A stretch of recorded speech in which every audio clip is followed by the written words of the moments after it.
WIIFTBPM. WIIFTBP. Media's just for you and me. WIIFTBP. Media's just for you and me.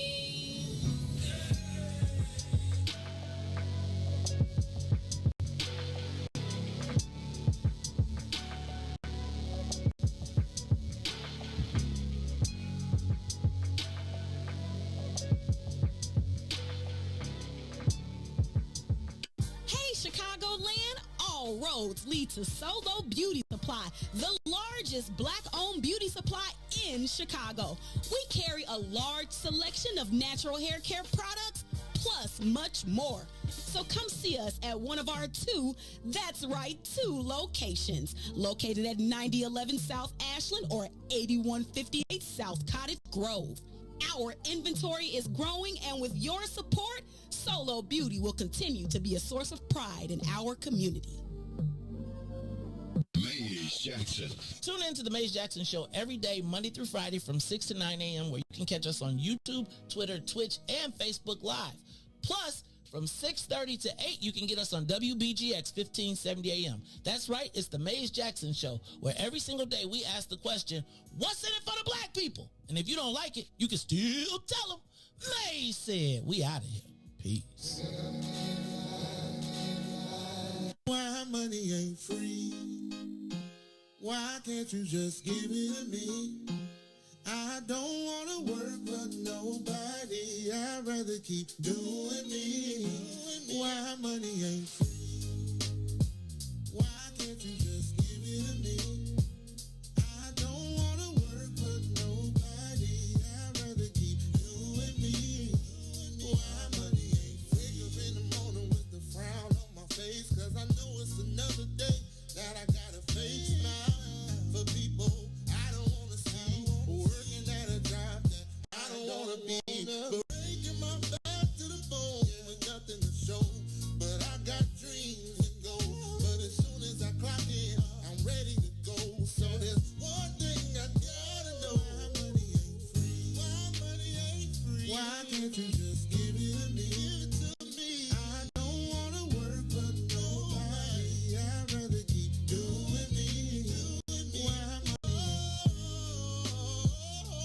can't you just give it? I don't want to work for nobody. I'd rather keep doing me. Why money ain't free? 9 to 5, got your girl hella tired. Why won't they let me be? Now I understand why my mama always used to ask that I think money grew on trees. I got these bills after bills and they just keep coming. Working overtime, but my pockets ain't flooding. Yeah, my funds low. Adult life is scarce. Why money ain't free? Why it ain't free? Why can't you just give it Why to me? can't they just give it to I me? don't want to work for nobody. I'd rather keep doing me. Why money ain't free? Yeah. Why can't you Just just give it to me. I don't want to work for nobody. I'd rather keep doing me. Why money ain't free? How the money ain't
What's in it for the black people? What's in it?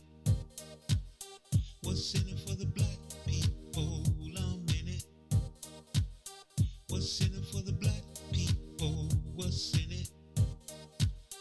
What's in it for the black people? I'm in it. For the black people. For the black people. For the black people. For the black people. For the black people. For the black people. For the black people. For the black people. What's in it for the black people? Let's hear it. What's in it for the black people? Don't fear it. What's in it for the black people? Let's hear it. What's in it for the black people? Don't fear it. For the black people. For the black people. For the black people. For the black people. For the black people. For the black people. For the black people. For the black people. What's in it for the black people? You know it. What's in it for the black people? Let's show it. What's in it for the black people? You know it. What's in it for the black people? Let's show it. For the black people. WIFTBPM. Uh-oh, what's in it for the black people? You are listening to the most dangerous show. This is What's in It for the Black People Radio. Maze Jackson. Maze Jackson, the most vociferous advocate for black people in the world. For Ruthie Moore, for Ty Stroger, I am the host of the Maze Jackson Show, asking every single day, what's in it for the black people? And if you don't like it, you can still tell them Maze said, Mayor Lightfoot, man, we ain't accepting that. We ain't accepting that. Let's go. Yeah. Let's get down to business and go ahead and address the facts. Man, Lightfoot seems more lesbian than black. Rahm Emanuel's another case. He was just as tired. 50 closed schools left much to be desired. Police had Anjanette naked on that body cam. They suppressed the footage so it couldn't touch a lot of hands. Reminds me of that 16 shots in that cover-up. Both of them similar, so I went and dug it up. George Floyd killed, a lot of riots happened in the town. Southside burned and they wouldn't let them bridges down. Grandmother sick, need a prescription and plus a couple groceries. You gon' have to travel just to get it now. COVID-19 out here shutting all the business down. Not enough SBA loans to even give around. So many failed businesses that you can put them in the pile. If you don't survive the pandemic, it's gonna sit you down. We sing, dance, play ball, entertain, and crack jokes. Government infested black neighborhoods with crack smoke. System that milked us so bad we got lactose. Still trying to find out what's in it for us black folks. We sing, dance, play ball, entertain, and crack jokes. Government infested black neighborhoods with crack smoke. System that milked us so bad we got lactose. Still trying to find out what's in it for us black folks. Shout out to Willie Wilson, hope one day you get to send it. We need some different players in the game to handle business. Too many shady characters like Madigan and Blago. But when you really break it down, it's typical Chicago. City full of gangsters, it's what the land was built on. Same streets with hood legends, DNA gets spilled on. Carjackers out here lurking, trying to get they steal on. Looking for a block to put them Hellcat wheels on. Lenders give bogus appraisals a red line. Car crackers out here getting minimal fair time. Enough to seal carry, I stay with the pipe. But Illinois gun laws giving minimal rights. Stay up on the swivel, make sure I'm moving tight. Check all of my mirrors when I pull up to the light. Pick my homie up from out of town, man, he caught a flight. He was hella nervous, told him, shorty, this a way of life. We sing, dance, play ball, entertain, and crack jokes. Government infested black neighborhoods with crack smoke. System that milked us so bad, we got lactose. Still trying to find out what's in it for us black folks. We sing, dance, play ball, entertain, and crack jokes. Government infested black neighborhoods with crack smoke. System that milked us so bad, we got lactose. Still trying to find out what's in it for us black folks.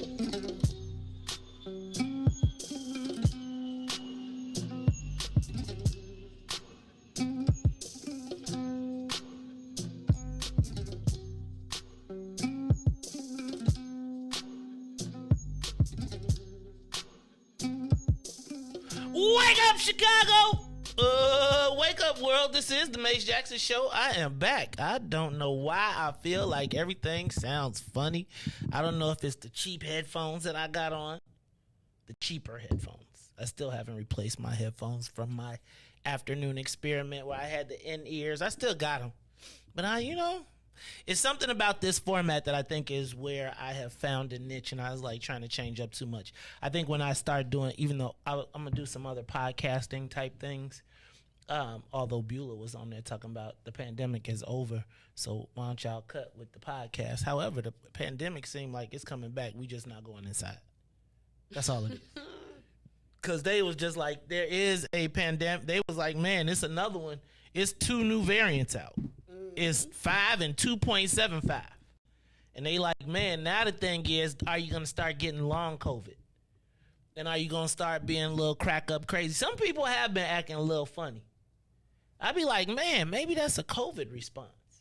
Let me also say that we have gotten away from some of the things that we need to do. And I'm going to ask everybody that is watching the show live to take a moment and share the broadcast. We have gotten a bit away from that in our reach and expansion while we have the engagement.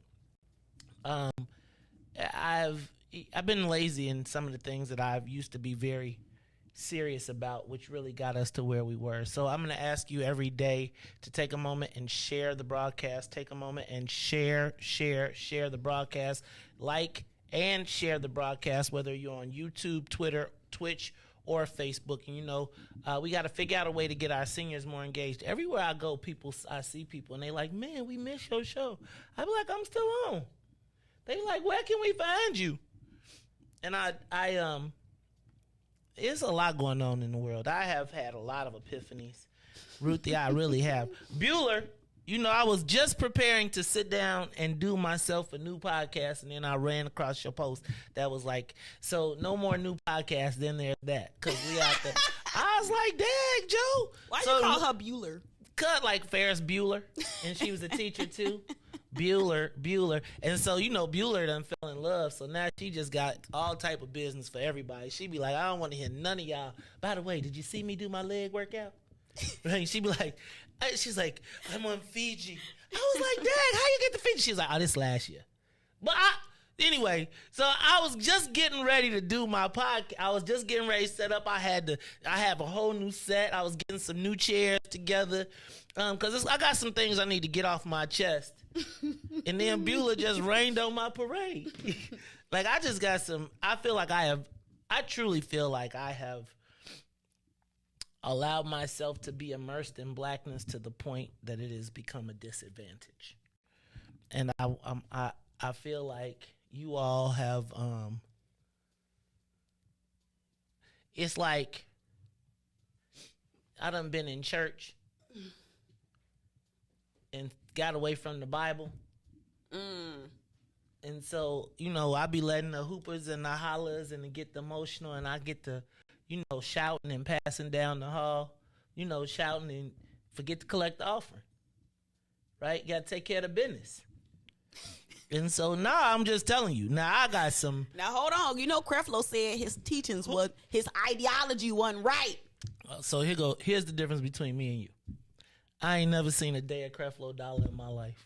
Really? Not even by accident? The only thing I know about Creflo Dollar is he was trying to get the G14, the G16. That's why he like, let me repent before I die. Nah, he like, I got the jet now. I got it. Y'all talk about, look, it's like, I got the money. Now you getting to that point where what I'm going to do with all this. So now you got to start I guess passing. I could tell the truth. Well, I'm not going to talk. I'm going to just let that go. But here's what I do know. I do know that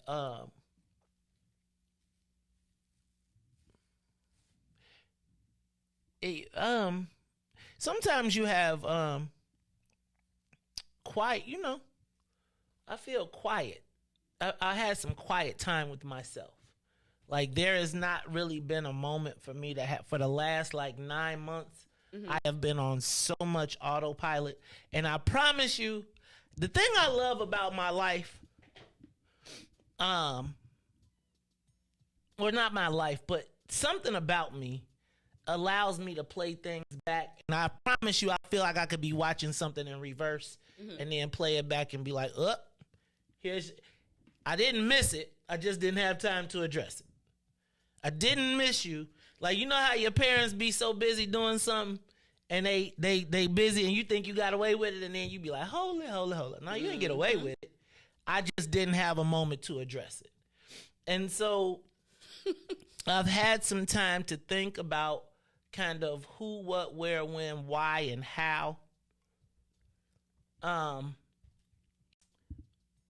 then I'm going to tell you, Brittney Griner, I'm getting ahead of myself. You like, that is, it is. Well, it is kind of. But Brittney Griner, I'm going to tell y'all, Brittney Griner is going to be kind of like the wait till 8 o'clock, because Brittney Griner is going to encapsulate kind of a lot of stuff. But I'm gonna get to it. But what I'm going to do is tell you that I am well rested. I have caught up. I've gotten my emotions in order. I've gotten my brain in order. I have had some time. You know how I talked about the 24-hour rule with me and Tennille?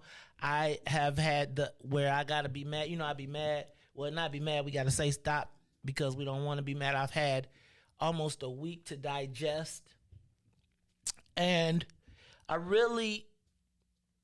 don't know that I feel, I am not angry or disappointed, but I recognize our weakness. Or I recognize a weakness. But at the same time, I got to tell you how much, and I'm going to give a real shout out and a thank you to Black Chicago, White Chicago, Latino Chicago, Italian Chicago, Irish Chicago, Jewish Chicago, all the people who didn't bite on that bull, right? Then I want to say, did y'all watch Dave Chappelle? Because I think everybody to get like, you know how you have a moment of clarity and then you turn on the TV and then, like, between Dave Chappelle and Joe Osteen, I know y'all be mad at Joe, but between Dave Chappelle and Joe Osteen back to back in one day, I was like, holy moly, cow. Y'all got to watch Dave Chappelle. What's on? Netflix. He got a new Netflix joint. Okay. But it ain't even a comedy. It ain't even a comedy. It's not. It's actually the preservation of comedy. Man, Charlie. It ain't comedy, but it's about the preservation of comedy. It's the man. And I am no longer going to, I will never ever again be a victim of woke racism. I will not. And, you know, I don't be liking the, man. All right, so we got a lot to talk about, and I'm well rested and I'm well refreshed, so I'm going to get to it all. It's just I have had so much bombardment in the last day. You know, we got back on Saturday night. And Carrie was like, can we just stay on vacation until Monday? So like, I didn't make no phone calls. I didn't do nothing. And it was just, and then to sit down and sit in my chair and watch all of the things come to convergence. Mm-hmm. And then to sit down and watch the Dave Chappelle and the Joel Osteen, and for them to come back to back. And I know y'all don't be caring about, but it just was. You know, you got to tell us what Joel said. It was this joke in the beginning or something that got you? No, it was the messaging. Mm-hmm. It was just like, you know, like these things prepare you, and it's like it's for something better, and you know, don't like all of the things. The setbacks are what it was just a bunch of stuff, and then Dave Chappelle. Like I feel like Joe was more for Carrie, and Dave was more like for me. But they both worked, right? And I felt like they were like affirmations, but like silent affirmations where you don't say nothing. You know how everybody look up at the TV and be like, and then it just get quiet. Then I just started saying, "See, I know I went crazy." Yeah, man. It's a lot to talk about this week. But this is your man, Mace Jackson. And you tell I've been gone for a minute, and we started late because Riis was like, what y'all gonna do? I mean, damn, we been here. You been off for a week. How you gonna start late? How you gonna get to work late on your first day? And I'm like, I've been in millennial mode.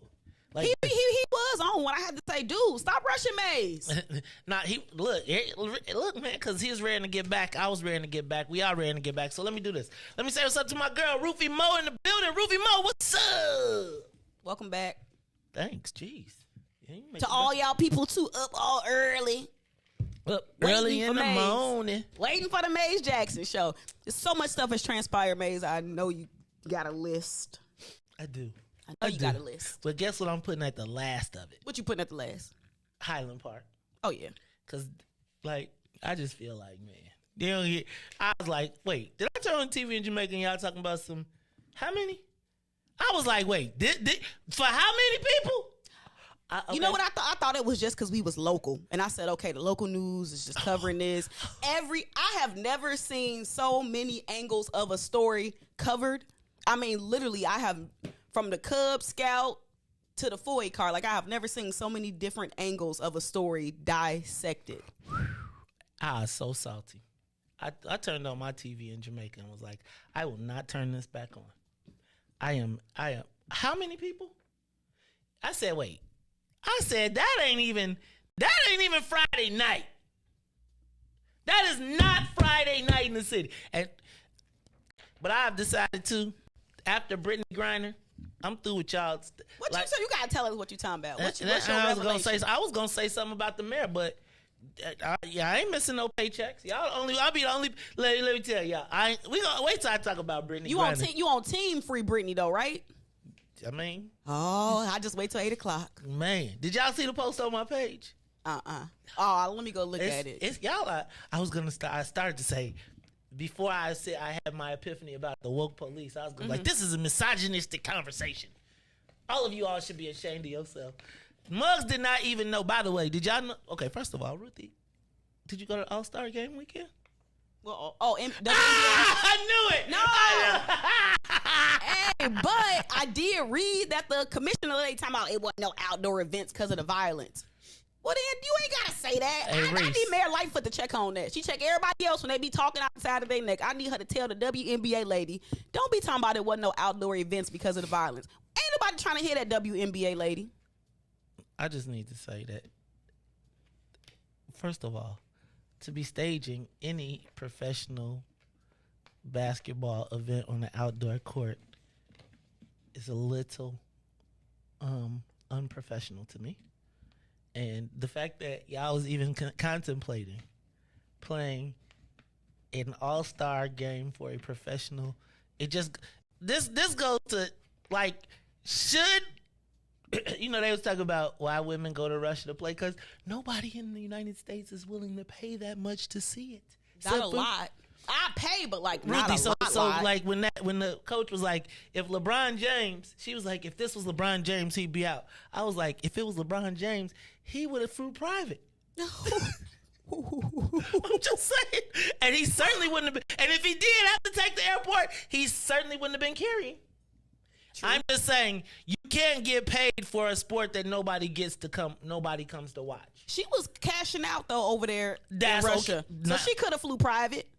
Ruthie, no. Y'all. She was in Russia for a decade. Y'all have a misconception on the cost of a private jet. What, 10 bands you can get across the country? Where do you sound? What 10 bands where? How much is it to fly private? First of all, it is they charge you for the fuel. Oh. Per gallon. Okay. Okay. So think about the price of gas right now and multiply it times jet fuel.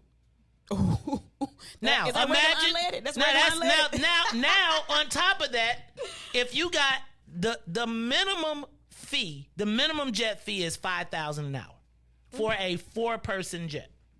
So more on like top of the fuel, bands. More like 50, 60 yes. bands. Whoa. To get for 2 hours, not across the country. And then in front Russia, she made millions in Russia though. Ruthie, if you spend it at $65,000 a whop, millions ain't a lot. You have to have $20 million a year to efficiently fly private. You have to make 20 to own a jet. Now, to fly private, you need, like, even when you get a $100,000 jet card, that's only like 3 flights. That's only, and that You even mean 3 domestic or international? domestic, internet. So multiply it. Stop. No, she's not. No, I gotta be clear with y'all. Like, the money that the WNBA generates is not equivalent to the NBA, and they gotta stop acting like they're the same. You can't get paid the same if you don't make the same. If your industry doesn't generate the revenue, and you over there looking at how come. Anyway, that's a whole nother story. Mm-hmm. So you saying the NBA should not be subsidizing the WNBA? They are. They doing their part. They I'm talking subsidize about more. No, what they should pay them more because less people come to see. No, Okay, just send on the Russian to play then. Send on the Russian. Look, that's what they did. Until Brittney was over there trying to be a drug smuggler. Allegedly. Well, no, she pleaded guilty. But you don't gotta call her no smuggler though. Okay, transporter. Riis. Okay, so that's Ruthie. Ruthie Moore is here. Hey, y'all. Say what's up to my man, DJ Riis the Ruler. DJ Riis the Ruler, how you feeling today? Blessed by the best. You already know the rest. How y'all doing out there today? Hey, man, we good, man. It's good to see all y'all back in the building. Hey, Riis. Yeah. It's me and you talking though. All right. Riis, you're in Russia. Not Jamaica. MF in Russia. So, you like, I'm getting on the plane and I'm going to slide these 2 vape pens in my bag. My bag. In Russia. In the middle of a war while we sending bombs to their opposition. Riis, how bad do you want to smoke? You want to smoke that? You want to smoke 10 years bad? Not that bad. Riis, how much? Tall person. Riis. But and let me just say this. And if you do that to your boy in Russia, you bogus as hell. You're bogus as hell. You either got to leave what you got to manage what you got, and you got to have a connect everywhere you go. But you don't put it on the plane. For sure. I'm just saying. Did anybody see Midnight Express? Did anybody see the movie? See, I feel like that is mandatory movie watching for kids, young. Like, y'all millennials need to watch that. That's the shows that they used to put on TV that it wasn't fair. Life was not fair. Dude was an English student. Tried to bring back 4 pounds of hash to the country. Talk about I'm American. Tried to pull his passport and go to the embassy. They was like, nah, homie, you got to get to the embassy. They caught him on the way to the embassy, gave him life for 4 pounds. And the United States was like, well, hey, dog. Now, check this out.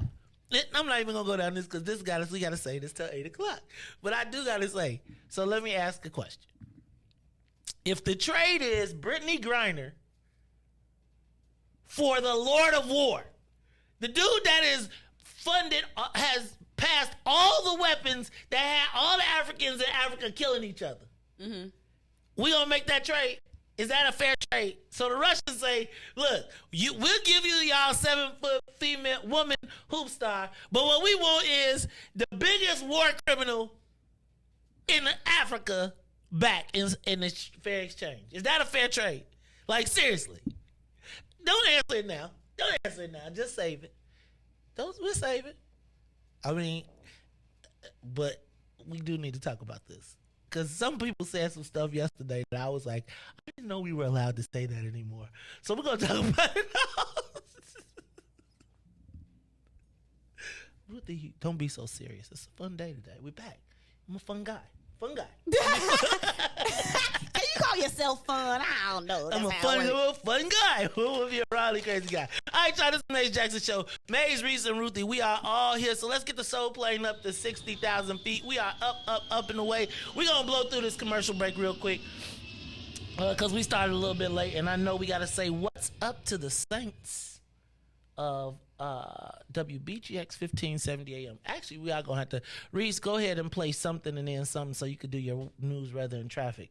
And they got to hit, we got to get the Jesus music in, get some Church Chicago in there so we can welcome them back and get this thing back the way everybody was ready to go. So look, we're going to take a quick break. We'll be right back after these messages. The Maze Jackson Show will be back after this break. WIIFTBPN.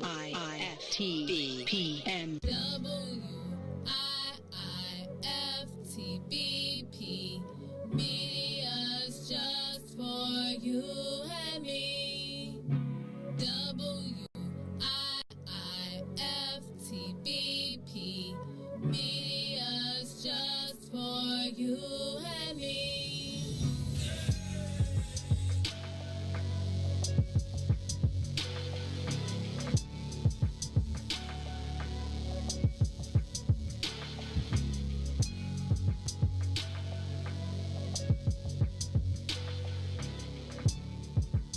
Maze Jackson. What's up, Chicago? This is your man, Maze Jackson, host of the Maze Jackson Show. You hear me every single day ask the question, what's in it for the black people? Well, finally, y'all, we've got an answer, and it's called the Black People First Party. Meet us every Saturday from 10 a.m. to 1 p.m.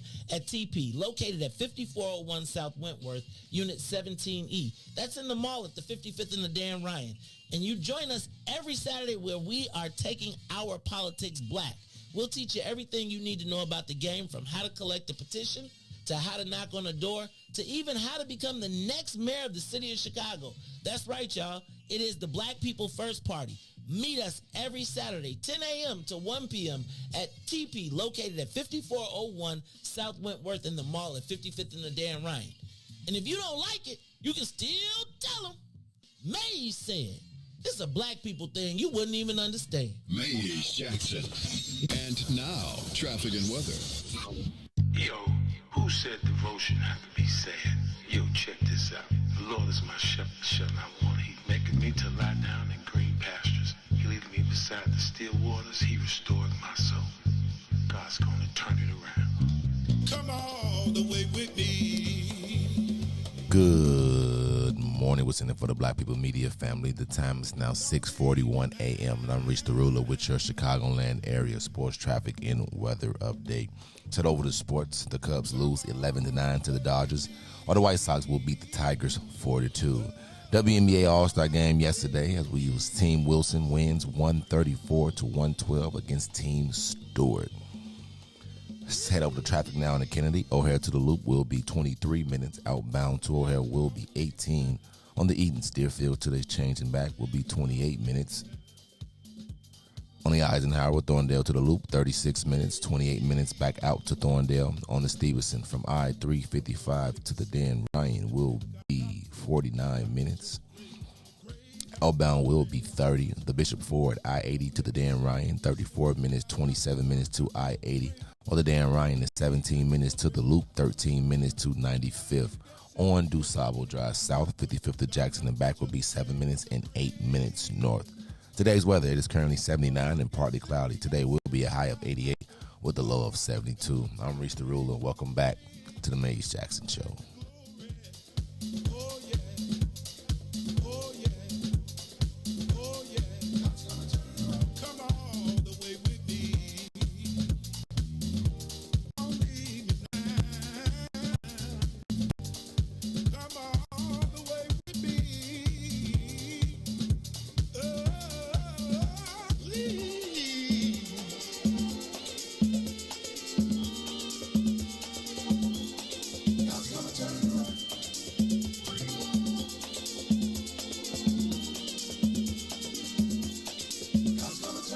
You are listening to the Maze Jackson Show. I'm your host, Maze Jackson. Got my man, DJ Riis the Ruler, plus Ruthie Moore. We are back this Monday, July 11th. I've been back. I'm on refreshment vacation.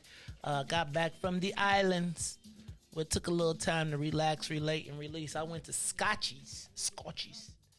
Ruthie, here go the thing about the So I'm looking forward to, because I know Robin Patrice is putting a trip together for the fall, and I know I'm gonna go on that.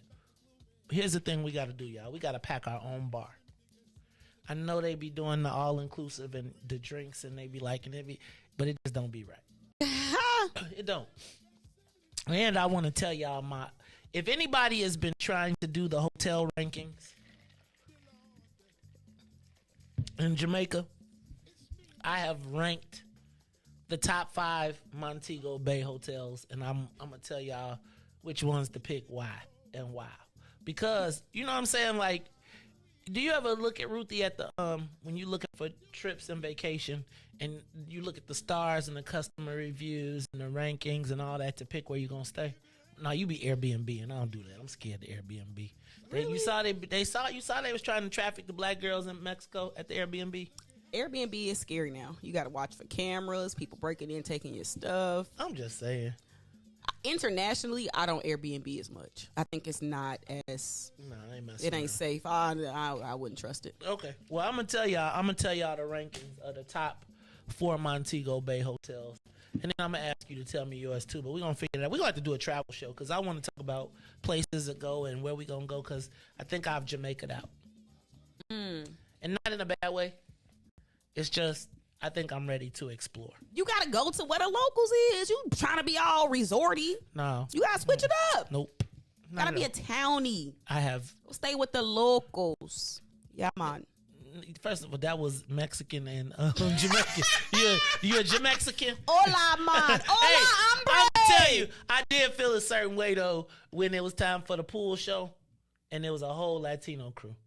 I was like, I ain't never seen no Latinos in Jamaica, and it was the swim show, and it was like, I really haven't. I have never seen any Latinos in Jamaica. Neither have I. Asians, yes, but not Latinos. Right. No, it was like they was on a tour around all the pools, and they was like, splash.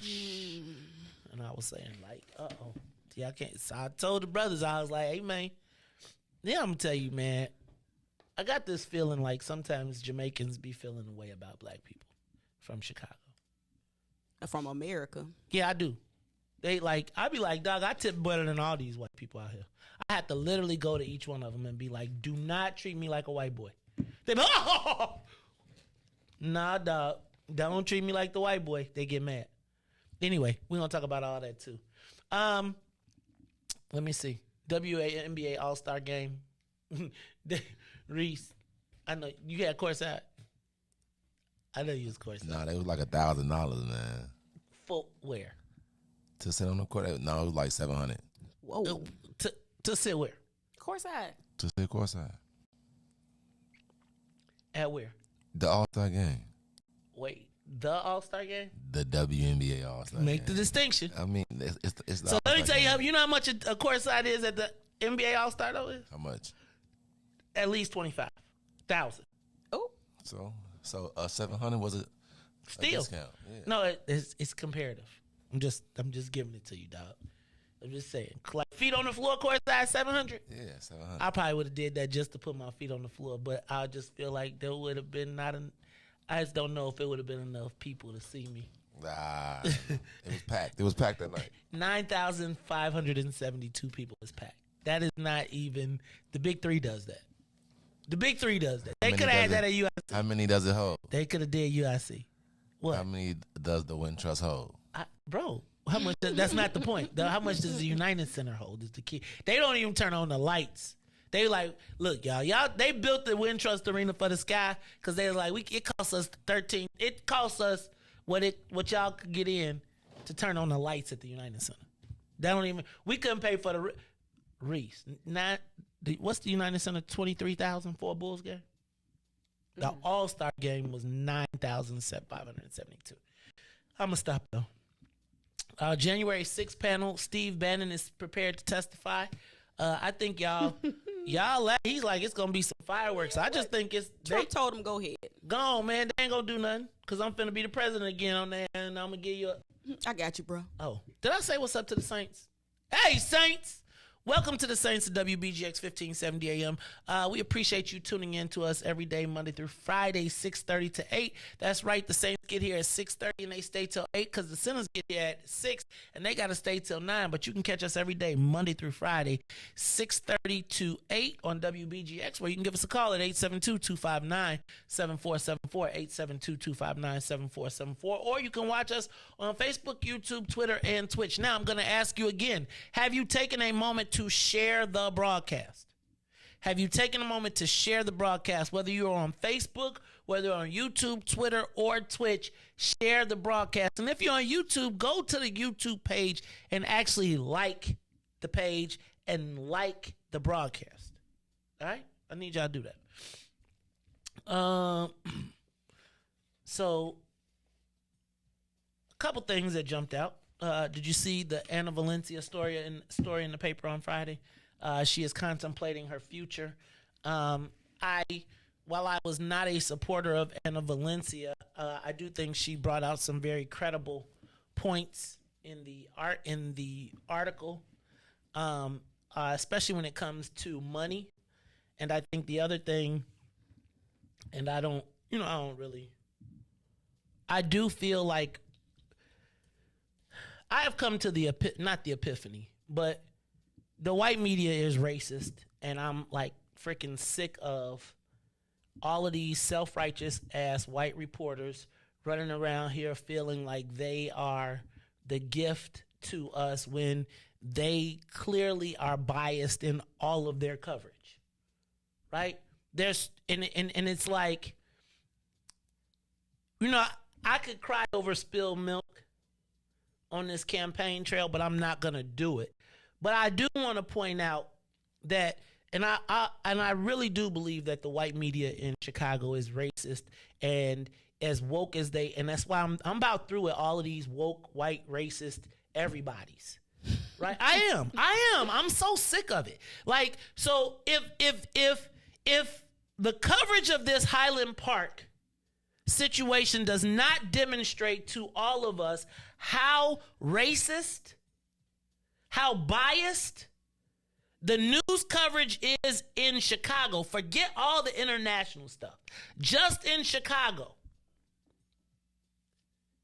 If that does not show up in that, it's like, and then when you go to these elections and these election cycles, and it's like, so the white press decided they was going to pick which they decide they're going to pick winners and losers. Of course. And it's like they run around with these self-righteous attitudes like, oh my God, like I'm going to be honest with you. I'm really starting to fall into the fake news, like starting to feel like these white reporters that are paid for by these nonprofit organizations that are not corporately financed are just tools to attack. They are tools of white liberals to break. Man, please. Instead of fake news, another word is called disinformation. Well, I'm going to tell you. Here goes me. Tell me how the white media can comfortably we are still looking at Highland Park on the front page. Every angle. Do you understand? How y'all talking to people that ain't even get shot? Talking about survivor's guilt. I have never seen so many angles of a story covered. And they are literally patting themselves on the back. And it's like every time I see a new story and another angle about somebody, I'm like, are we the media gon' media. What else they got? That's what they do. But again, they pick. But then so y'all go. So wait, y'all gonna wait till the week after to report the federal indictment in the office? So now y'all care about all of the wrong things, man? Please. So now all of a sudden, let me just be clear. Almost every white politician is married to a lobbyist. Mm-hmm. Right? The only ones that's really an issue are the black ones, right? So we can hold like the Jan Schakowskis up in the world, all of these people whose families, and we ain't got nothing to say about nobody black, nobody white. You right, Maze, you ain't crazy. After I found out who Marianne Ahern was married to, I said, what? How's she reporting on this? But oh, okay. But because man, please. These white reporters pick their friends and their winners and their losers, and they feel justified in it. And I really feel like after that BGA joint where they just decided I was gonna be a felon, right? And then be like, oh my bad, man. Like, I used to court the media. Like, I really do feel like they are racist white tools. Like, what I think about? The fact that in every story that they wrote about Kerry, women. What happened to women's issue? Every single one, they found a way to niggerize the story with Maze the nigga.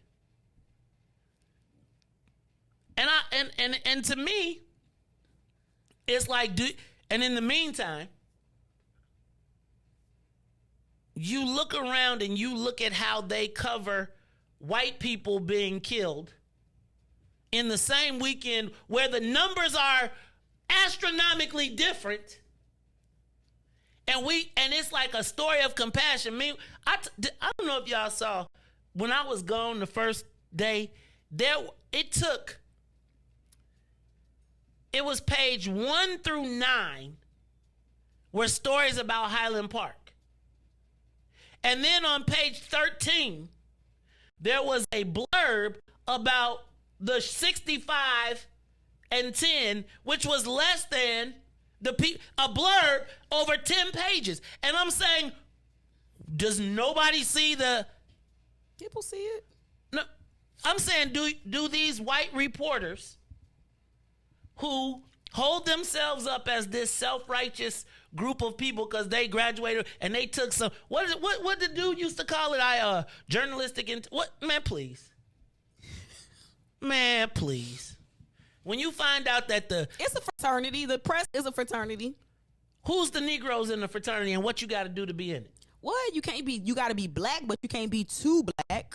I'm just asking, who are the Negroes in the fraternity now? Because guess what? It's some up in them. Ruthie. There are some black press people that they do give deference to black stories. I agree. Some. I agree. There used to be. And here's the problem with those. Those that do feel like they are doing black people a favor by coming down to be with us because they take that as their, like, I don't know how to explain it to you. It's a very savior-like complex when you talk to them one-on-one. Like when you get beyond the substance of, beyond, hey, how you doing? You be like, they be like. But the thing that I can't disconnect from this conversation is the history of the media. Black people, we wasn't even allowed to be on the news. We wasn't even allowed to really be journalists. We had to have our own secret papers, had to distribute our papers ourselves. Like, so I can't even really be mad when you look at the manifestation of the media industry today. I mean, it's built on vestiges of racism. So I can't even really be mad, Maze. And I know that the reporters, the people with the makeup and the hair done and the outfits, them ain't even the people that's writing the stories. Well, they just reading they teleprompters. Those are the anchors, right? Right. But here's what I'm gonna tell you. I think it's the self-righteous tweeters that get in their little tweet universe and they get to throw stuff out in the universe and they get to highlight everybody else's faults. But I was just thinking, like, man, maybe we need to start checking them out too. You know what I'm saying? Like, because, hey, man, I seen you at the bar. I see you slapping around and doing your thing too, but because don't nobody tell no story about you, you just feel comfortable. You ain't unlicensed. Well, it's about the qualifications. And that's what makes them qualify? Here's my thing. What makes you qualified to even get a black story? Tell me the last time you got a positive black story out of white media. Give me a positive black story that ain't some black dude that saved, he was down and out and his mama got shot and his daddy was broke and he made something of himself because somebody white came along and saw some potential in him.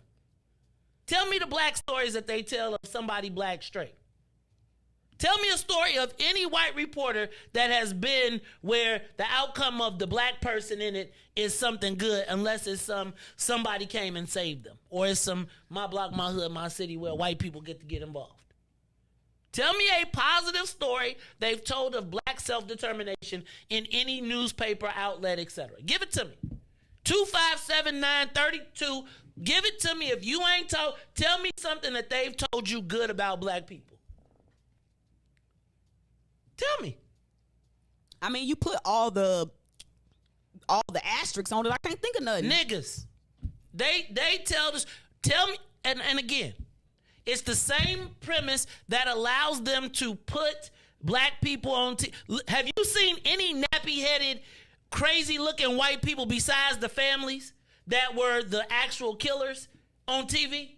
Have you seen any white people at their lowest, worst, anything? Have you seen them outside with their kids running around? Or have you seen any negative portrayal of them even in any midst of the tragedy? When black people are in the midst of tragedy, they are showing, what up, folks?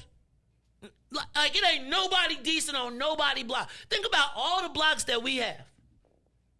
Tell me the last time you've seen a positive representation of black people in the media when there is a crisis. Tell me.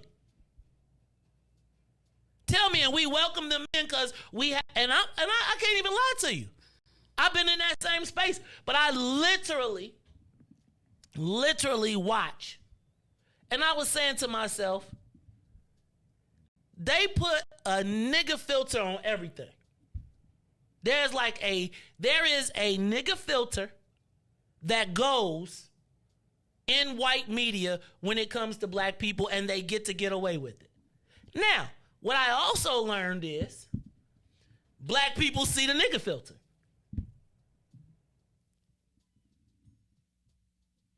Right? Like, the black people see the nigga filter. Mm-hmm. Some. Well, okay, some. But I'm here to tell you,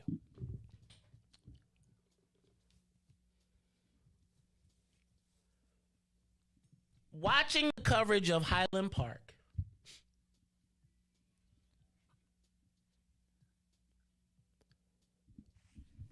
has been the most open display of the tale of two cities, three cities, the most open display of white media bias that I have seen, the most tangible example. I want somebody to go to any newspaper today in Chicago. Now, at the end of the weekend, what's going to be the total? Right? We had a weekend. How much you want to bet there were more shootings and more deaths this weekend? 7 people got shot downtown this weekend. Right? Did you know that they are now marshaling federal resources for Highland Park? What kind? Anything they can muster. For what? Healthcare, mental health services, not for the people but for the whole entire village, the whole town. What resources? And let me ask a question. I mean, that's how it should be. So let me ask you a question though. So when we saw like so have we had any? Didn't that many people get shot on 71st or 7? What was that? 75th? I know you're talking about the outdoor thing. Yeah. Anybody, any press conference, any governor or any mayor or any senators fly in for that? That was all that staff had. Remember when that funeral happened and the people got shot outside the funeral? Mm-hmm. Anybody go there? No, that ain't a tragedy. They don't look at our stuff as like a tragedy. It's them niggas over there killing each other. Yeah. I mean, let me just say this, Maze, as I was kind of as this coverage has been thrust upon me too, I had to check myself because I thought maybe I'm just cold-hearted. Like maybe I'm just having fatigue and I need to turn this off because my level of compassion is just not where I feel like in my heart where it needs to be. But to know that you also experienced a similar thing with the coverage, now I feel like I'm not crazy. Like we not crazy. Ruthie, I was in Jamaica. I thought it was something wrong with me. I was triggered, and I do feel like I don't want to be dispassionate, but I feel like... You know what I said? What? That if they would dive into Pookie and Raekwon family life too, they will see some of these same things about the domestic calls and the things that are happening in our households and communities. I'm with you. I don't think I want the alderman to be. I don't think that this is an aldermanic issue. What you mean, alderman? So Tiger was saying that the aldermen barely give speeches after shootings in their neighborhoods. But I don't think. that they should. Like, here's my thing. There are issues that transcend any politics in a lot of this stuff. Now, it does have to do with resources, and I think what I found so crazy was that with a local issue, all the federal people got involved, and they felt that it was their responsibility to descend on the spot to do something, to show some compassion. I mean, it's thoughts and prayers. But I feel like watching all of the people, like you want to impress me, well, but they don't want to impress me. So that's the issue. Like, cause, like again, they care about the affluent suburb. I promise I've seen the word affluent written so many times. Think about the gravity of this, though. Like, so this is gonna go back to my Brittney Griner story. Mm-hmm. But like, if I don't like, I feel like black people should feel a sort of way if you see all of this outpouring and you got this every weekend and you ain't seen this never for nothing for you. But when have we seen any type of marshaling of resources like this for black tragedy and death? Like, what has been the what is, y'all, do y'all understand? They built 75th Street as an open air location for us to go and have outdoor businesses and restaurants, and it had a mass shooting where people were shot up, 6, 7, right? Like automatic guns, everything. And they talking about sending the federal troops versus sending the federal resources that are like mental health and more community friendly. It's because they police us. I mean, none of the coverage, none of it was shocking to me. I just had to turn it off and to stop engaging. I just feel like every time you look at that, I would just hope that every white reporter that has written or tweeted 25 times or more, or 10 times or more about the tragedy, I just want to be clear that it just makes it so much more obvious about, like, remember that part and Carrie stole my moment and put it on social media. But we was sitting around, right, over dinner. And I was like, we was talking about all the coverage, and I was like, either they don't know, it don't show, or they just don't care about what's going on in the hood. Remember that from Boys in the Hood? Yeah. Remember Cube at the end? Mm-hmm. Like, Ricky, I didn't see the story on the news. And he said, either they don't know, it don't show, or they just don't care about what's going on in the hood. But it's systemic though, Maze. Like, here's me. We ain't got no media. Ruthie, but here's my problem. My problem is it's these same white boys that we are looking at are the same ones that attach by the way, she's married to that nigga story. Everyone, this the same ones that running around patting themselves because they want to get Pulitzer prizes and be covered and be like, I'm the Pulitzer Prize award winning racist ass white reporter who feels good because I think I'm woke and I'm being applauded by. Ain't it called the liberal media? The woke white women. Trump told y'all about this. I'm gonna tell you. Trump told y'all about this. Remember how they did him? I'm just saying. The niggerization of the comfort of which they can niggerize people and turn on the switch is what makes it so crazy to me. Like, I just be like, can somebody find the dates and can we go back? Like, what I'd like to do is go through everybody's tweet timelines. Like, somebody should go through all the white reporters' Twitter timelines and see anytime they've told a positive black story.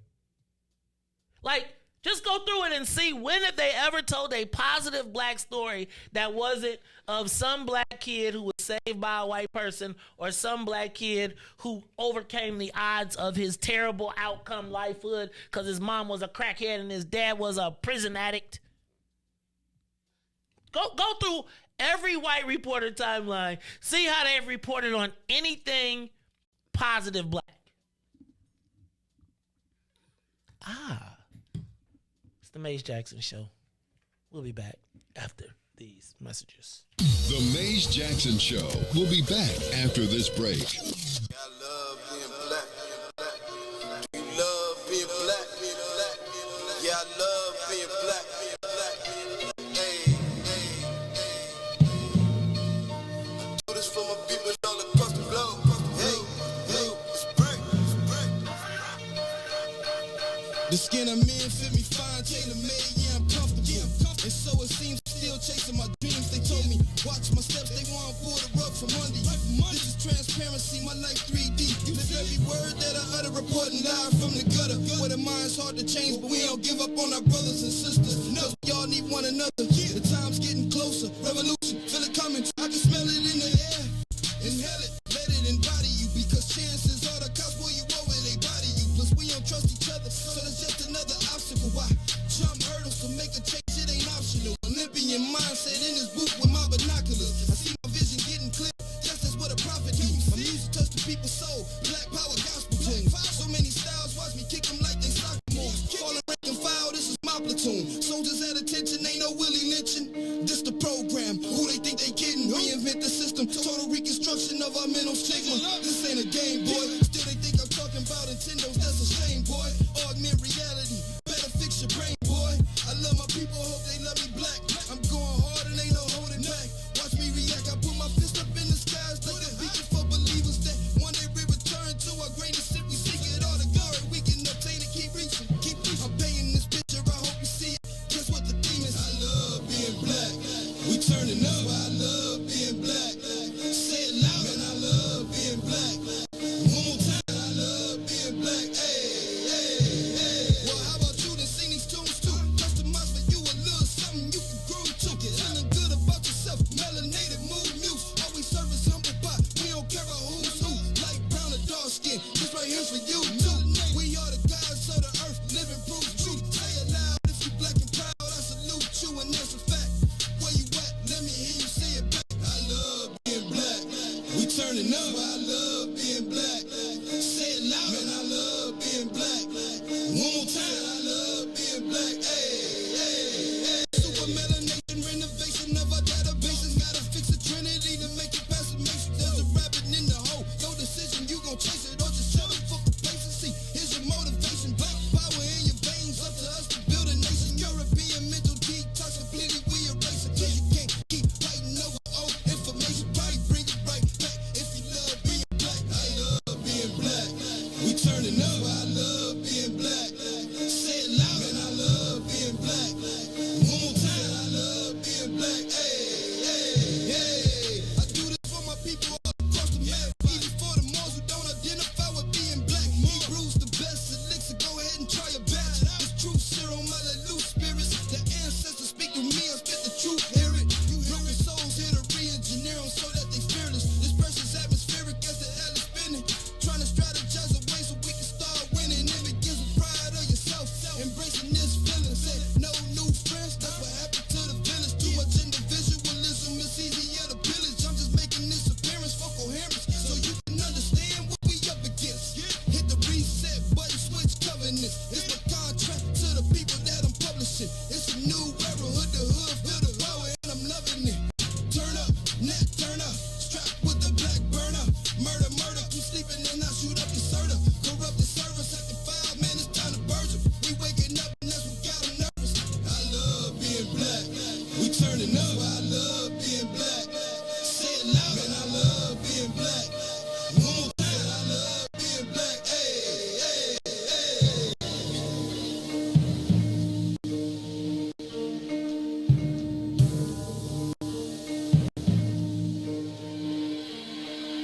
Back to the Maze Jackson Show. You are listening to the most dangerous show. This is What's in It for the Black People Radio. Maze Jackson. Maze Jackson, the most vociferous advocate for black people in the world.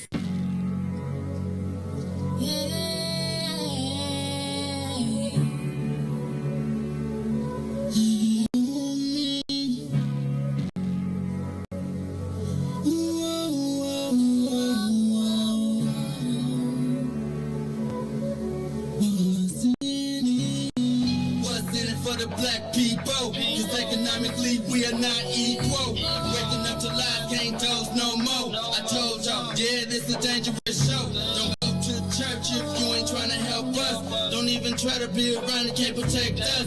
We see the lies, not other politicians. We need money and no symbolism. It's Maze and Riis and Ruthie and Ty, explaining how we all come from God, giving us tools to beat the odds. If we united, our movement gon' stop. Trying to do nothing. We gotta do something. We gotta stop running. It's time to confront the problem. Really, you expect you oppressed. It's all wrong.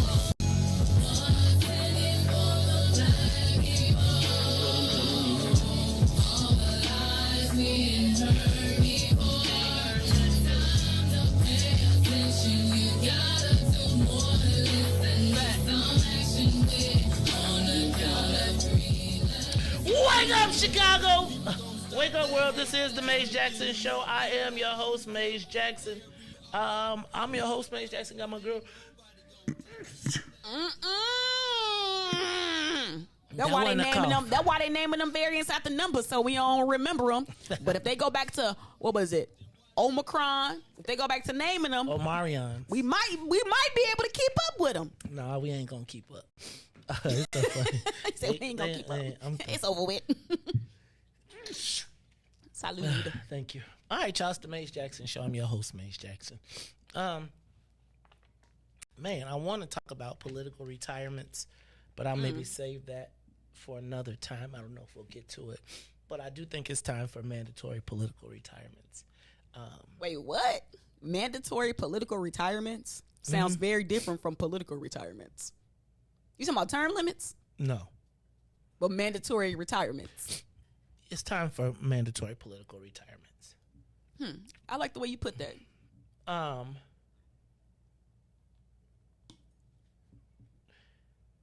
Okay.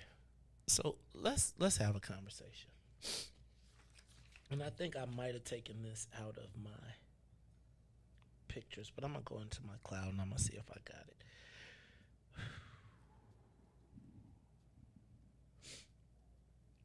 Ruthie,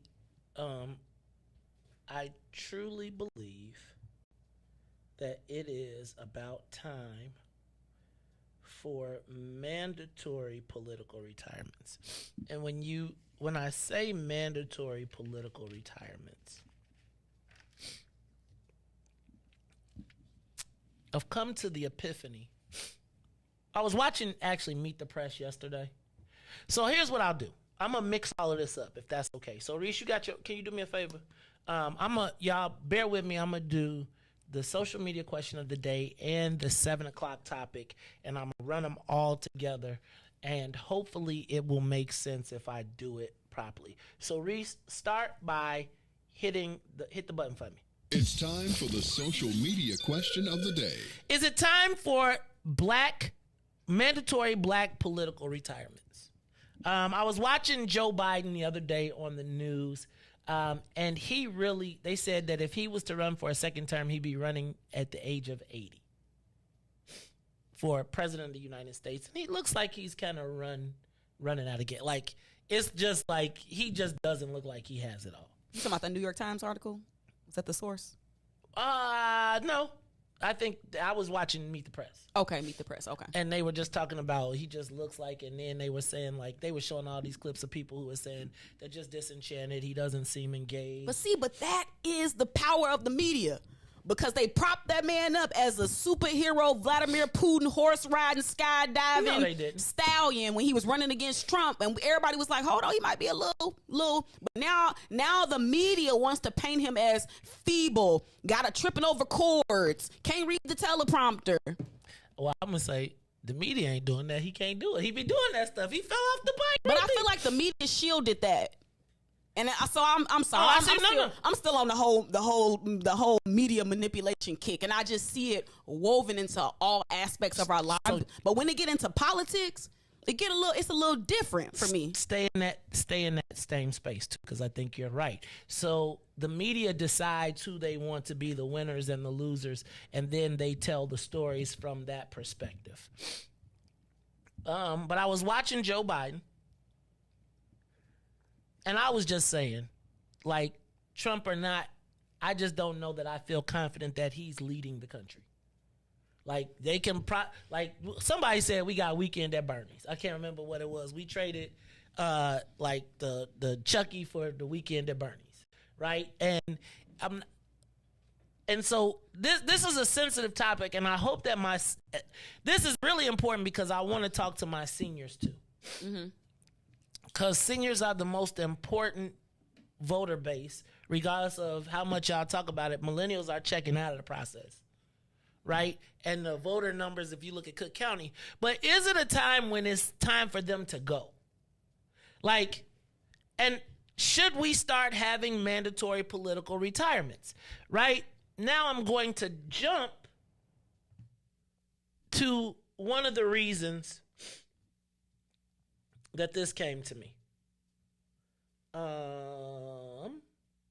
And it was, Ruthie, before I went out of town, I did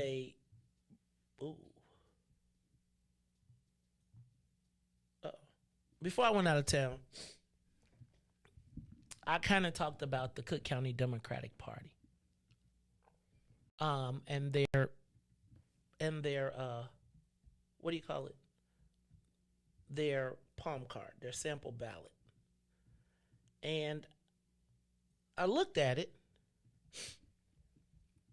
from the perspective of what's in it for the black people. And so it got me to this point of mandatory retirements, and I'm going to post it for you because I want you to look at it. If you are watching the show, I want you to check out the sample ballot of the Cook County Democratic Party. And when you look at it, Ruthie, if you take out all of the uncontested races where black people don't have anyone to run against, or where there's no opponent. And those are the ones without the stars, right? Right. Okay. If you look at the ones that only have stars, for the entire Democratic Party, only 3 black people won. Say that one more time, a little bit slower. Out of all of the contested races in for the Cook County Democratic Party, only won 3 for black people. So out of all the races that somebody was running against somebody, the Democratic Party, according to this sample ballot, you saying only 3 of them won? Only 3 black people won. Whoa. Now, it gets me to this conversation of, do we need to have mandatory retirements? Because if we don't, then I gotta ask, what's the black value of the Cook County Democratic Party? What is the value if only 3 black people won with the support of the Democratic Party? What is the real value of being a Cook County Democrat for black people? Now, I'm going to put at the forefront that the chairman of the Cook County Democratic Party is a black woman, Toni Preckwinkle. Ruthie.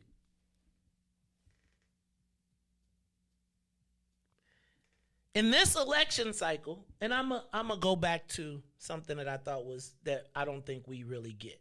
If you look at this sample ballot and you look at Toni Preckwinkle's outcome for black people, besides Kim Foxx, how has she helped us as the chairman of the party?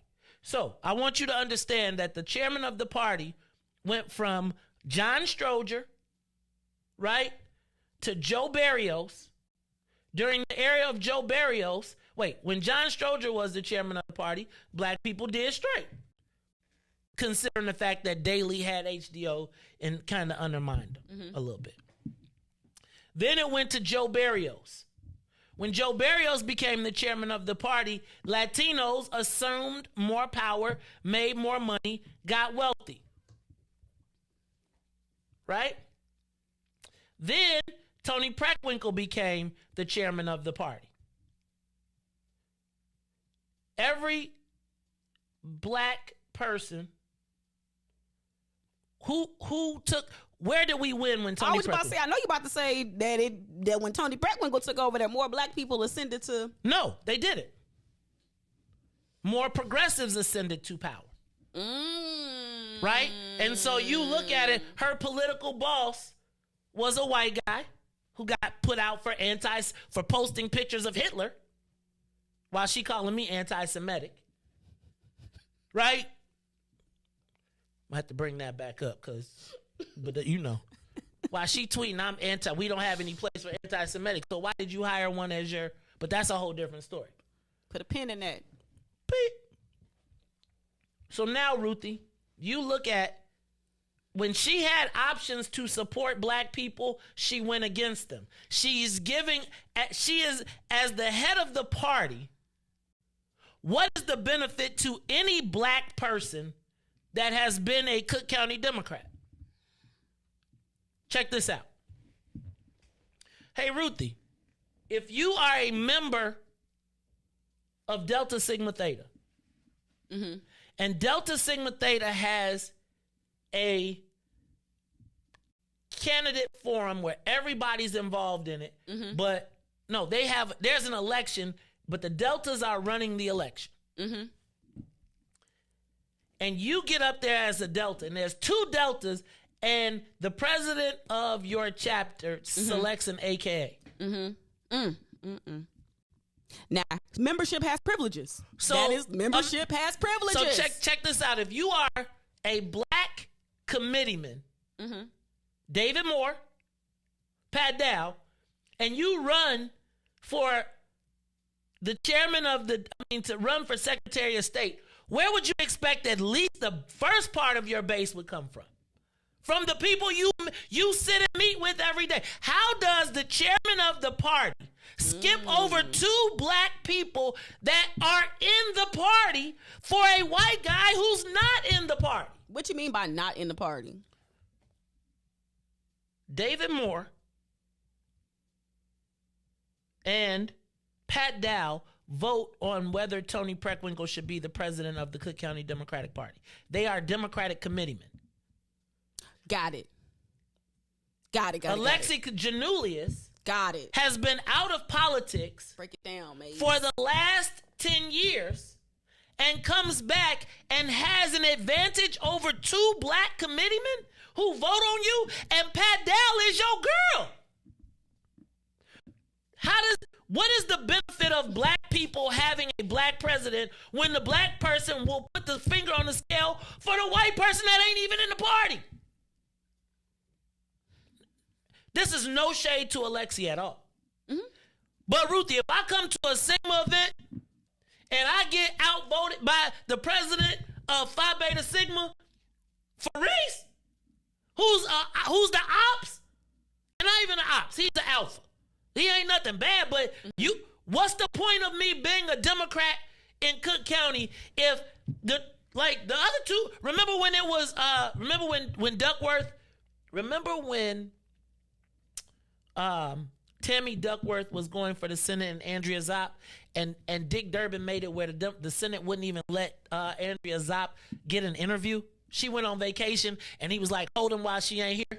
Ain't that because she Republican? No, she ran as a Democrat. And I understand what you're doing, but that's not why. She had fully become a Democrat under Rahm Emanuel, right? She rewrote that whole history. So I think you, take that out. The fact of the matter was, he cut the black woman out. and was like, you ain't even gonna get a chance to talk to our people to prove you're smarter than her. So now tell me, why if I am a black Democrat, if I am a black person watching this process, why would I want to be in the Cook County Democratic Party? What is the purpose of having a black chairman if the black chairman is going to side with everybody else? Okay, let me ask some clarifying questions because I love your analogy.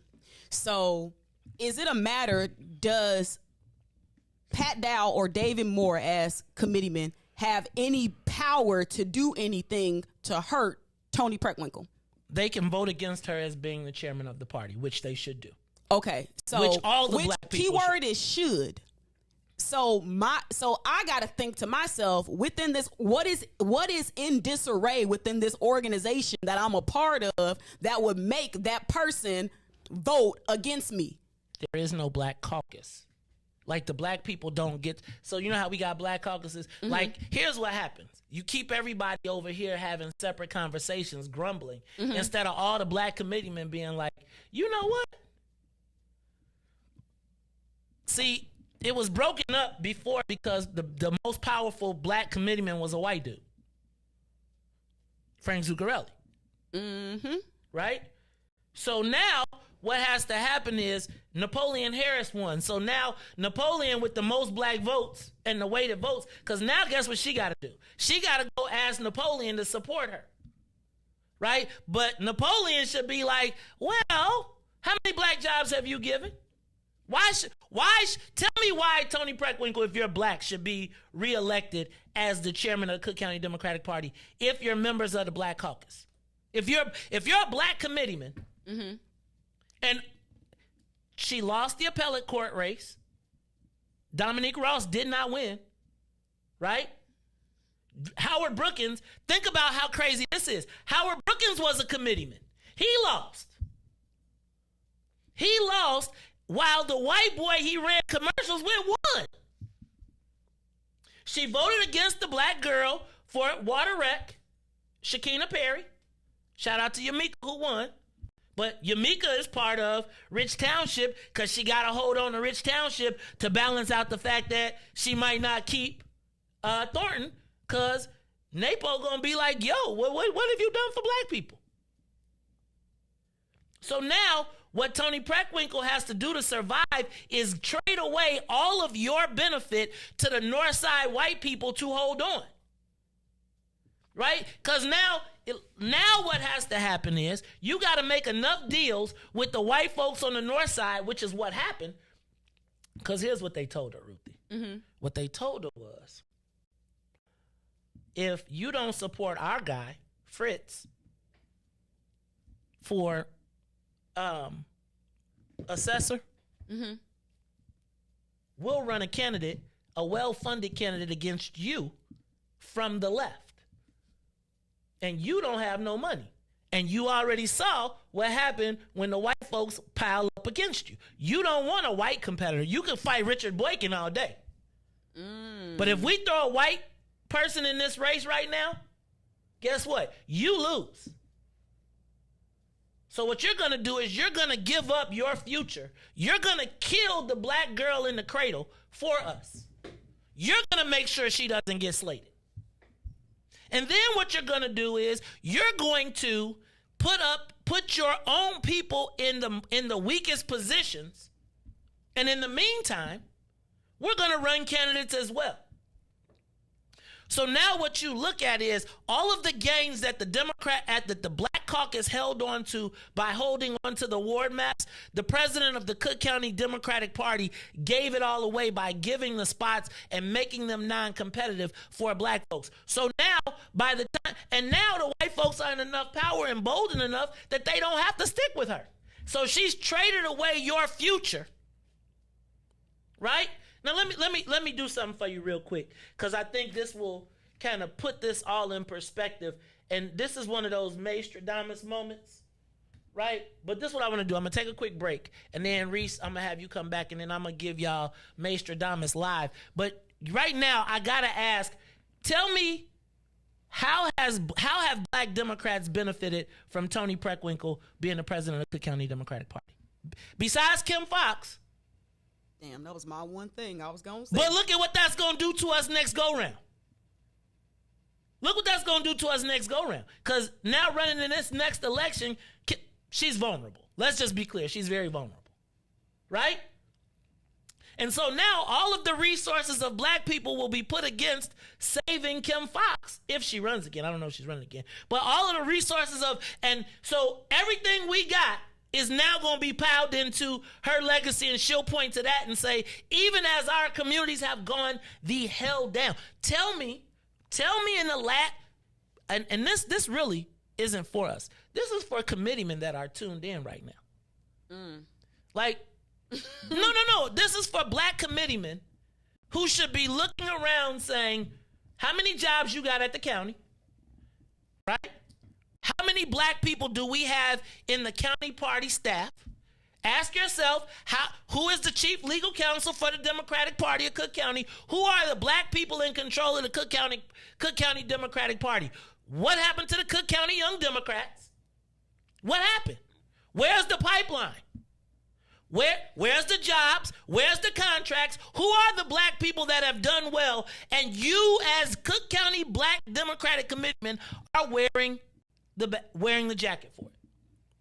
I'm not surprised that black people didn't come out to vote. I'm not. And I'm not mad. I'm upset that it didn't work out for us. But it's very clear that everybody can see, like, besides us that are in the political realm, they can see that there's no real value in if I voted in every damn election, and I have voted in every damn election, I cannot tell you what the benefit of voting has been for black people. Besides me being able to say, point to it. Point to, like if you point to the medical district, tell me who's the black people that did well. Who built it? Now, I know one person that did well, but it wasn't with no help of the party. Wasn't no help of the Democrats. Tell me, why is a black committeeman, what is the benefit of you supporting the party right now? If I'm Howard Brookins, and I'm the committeeman of one of the biggest wards, how do I not get over the hump? Man, I saw the white girl tweet about Paul Rosenfeld saying she was disappointed in Paul Rosenfeld for supporting Carrie Steele at the Democratic slate making. And he didn't win, so he needs to be checked. They talk about power. Well, if we want to talk about power, Toni Preckwinkle clearly is not representing the interests of her communities that she represents. Because if you look at the vote turnout, they said something different than she did. If you go through every one of these black committeemen's lists that stood against Carrie, guess what? She won in all of them. So black people didn't bite on the white stories, tweeting and all of this stuff. Black people knew what to do, but the black people are saying, your committeeman ain't gave you no reason to vote. Man, black people right now vote in Cook County because they're supposed to. Not because there's a tangible benefit. White people vote because they got something to lose or win. You tell me, I'm open up the phone lines. Give us a call, 872-259-7474. 3 black wins out of the whole Cook County. Let me tell you the other part. Then she undermined our boy Larry Rogers. What? What you mean by that? Well, Larry Rogers, you know, the board of review is 3 members, right? His 2, he's elected by the 3, so it's 2. Mike Carbonargi lost. She endorsed him. And the current board chair lost, which means that Mike Carbonargi lost and George Cardenas won, which means that now Larry Rogers is outvoted 2-1. He may stay the president, but he's going to be minimized. So you help me understand, like, how this county board president has helped black power in any way, shape, or form. I want you to go through the list. I want you to go look at the executive directors and all of the people that run the party. I want you to go through all, and besides, and all these commissioners, I'm not going to trip on none of the commissioners, but let me ask you, like, what is she going to do to help us in the next 4 years? Like, why? Why should we not force a retirement? If you haven't helped us in 12, what are you doing in 4?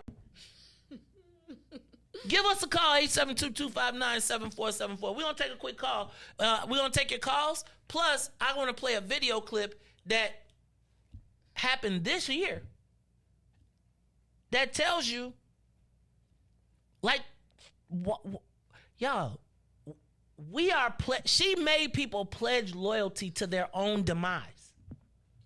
She told black people, sign this oath of loyalty, because the white boys knew that if she wasn't able to hold them together, she wasn't going to be able to crash the plane. She was hired to crash the plane. Wasn't she hired to save herself?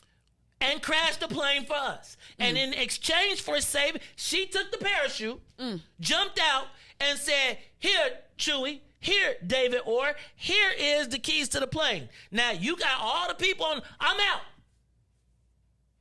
Now, you can land it safely, and everybody will wake up and be like, you was the savior.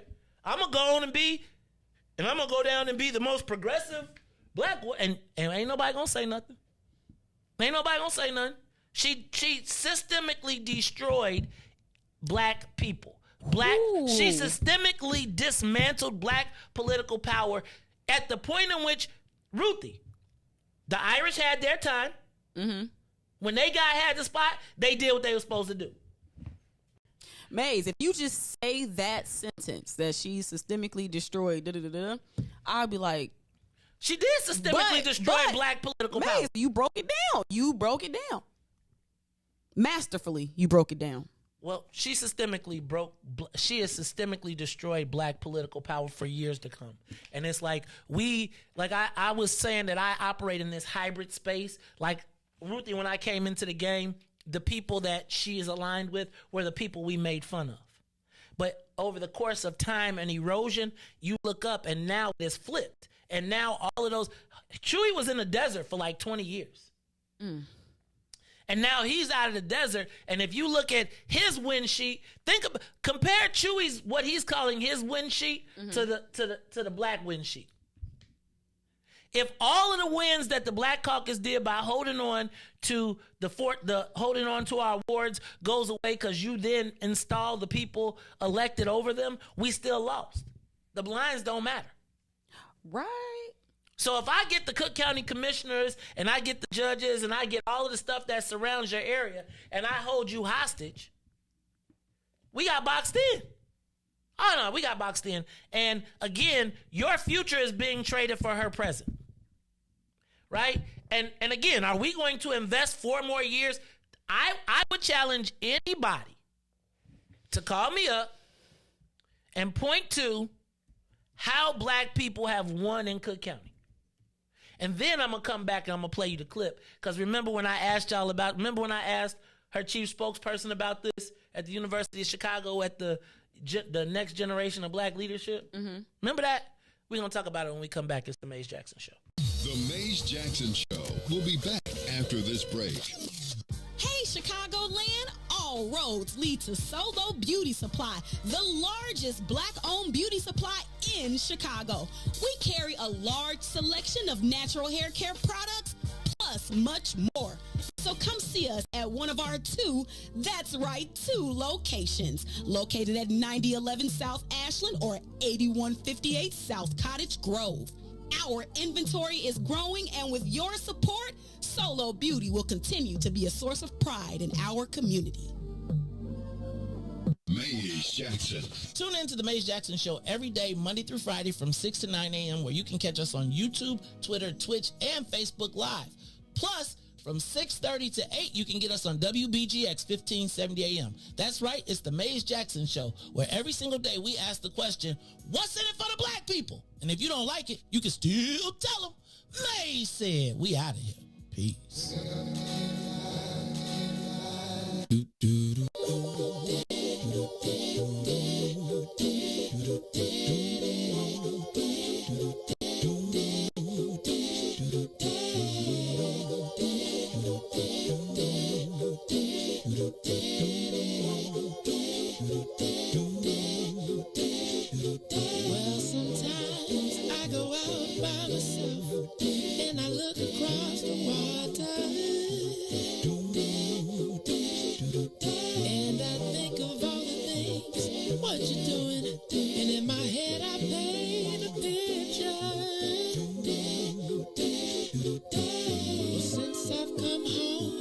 how my body's been a mess.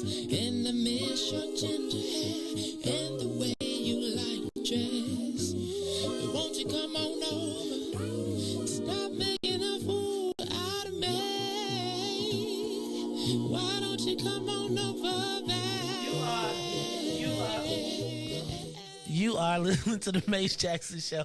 Riis like, I want to hear my part, right? Like, look, I'm like, I know you want to hear your part. Get this thing working. Look, so we was sitting at dinner the other day, and this song came on, but it was the original from Amy Winehouse, and Carrie was like, "Wait, that's somebody else's song?" I didn't know that either. Amy Winehouse, I can't even imagine. Are you kidding? Her singing it. Oh my God, she killed it. Oh, she killed it. She Really? killed it. Oh my God, Valerie, she really did kill it. Yes, she killed it. Amy Winehouse was a great. She had like whatever it was with her voice. I just liked her swag. But did you watch her? It was heroin. Clearly. Look, y'all, it's the Mace Jackson Show. I'm gonna play a clip when we come back, but I want to take the caller. Call you on the Mace Jackson Show. Tell me how have black people benefited with Tony Parkwinkle as the chairman of the Cook County Democratic Yo, what's good? What up, Devo? How you What's feeling, good, bro? man? What's up? Man, good morning, Ruthie. Good morning, Riis. I can't think of anything positive. Again, it wasn't her birthright to sell her people off or to lead her people off the cliff. That's not good leadership. We have to begin to measure and define what leadership is and what the metrics are that determine effective leadership. Because, you know, that's why we always get into this emotional conversation. I don't like this person. I don't like that person. And then when you come and then you put it all together, then people turn around and blame you. So we have to do a better job of defining what the trespasses and transgressions were from these people. It is on the committeemen. We need to hold them accountable.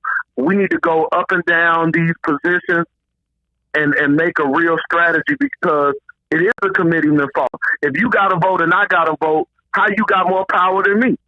If we all just got one vote, if it's one vote, how you got more power than me? It's not though. So if you could just talk about that a little bit, because when you when you kind of say, sometimes when you throw it out there, it's a lot more nuanced, and you just go to the next thing. So if you could just say how that is. But anywho, great meeting this past week. Welcome back.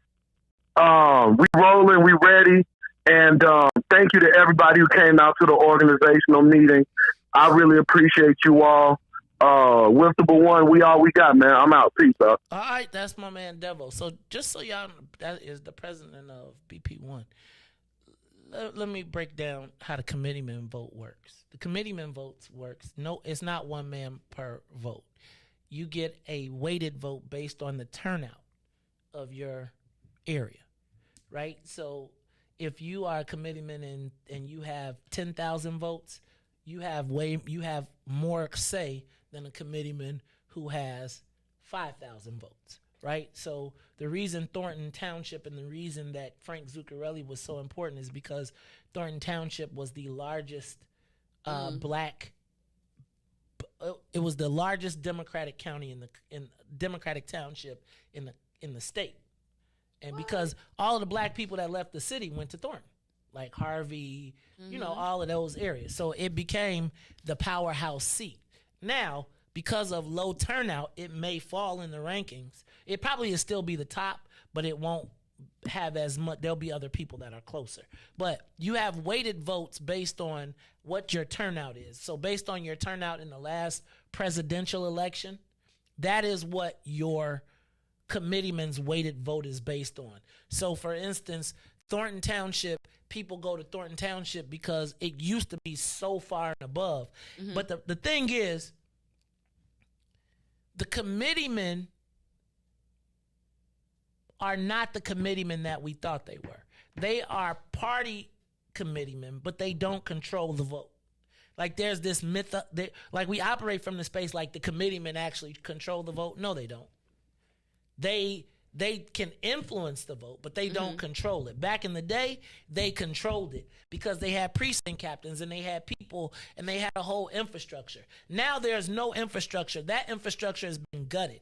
The last semblances of it were Mike Madigan and his precinct captains, but he was able to feed his precinct captains. That's why he had all those multi-million-dollar contracts, because everybody else used to feed their captains off of jobs and contracts. Well, those went away, and as they started to collect them, right, it's now moved to where the progressives made everything we did criminal and then made what they did legal and then mastered theirs. Like, they call you criminal, then say, but you got to hire somebody qualified for the job.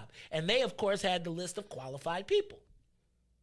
So Toni Preckwinkle went into that box. So when she got elected, she said, I'm not going to hire you niggas from the ward organizations who are just some political hacks. I'm going to hire all qualified people.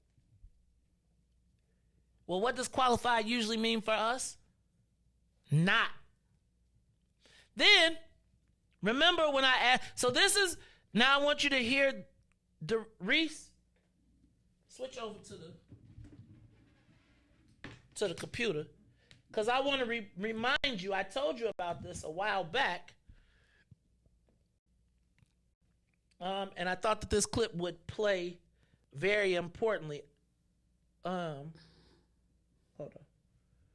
Let's go to this clip. It was, if y'all remember this. Let's go back just a little. The great reverse migration.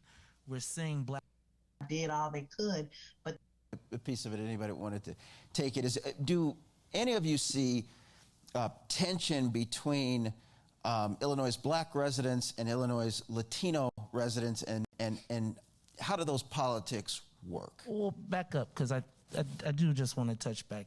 Realistically, we just in this conversation talked about the great reverse migration.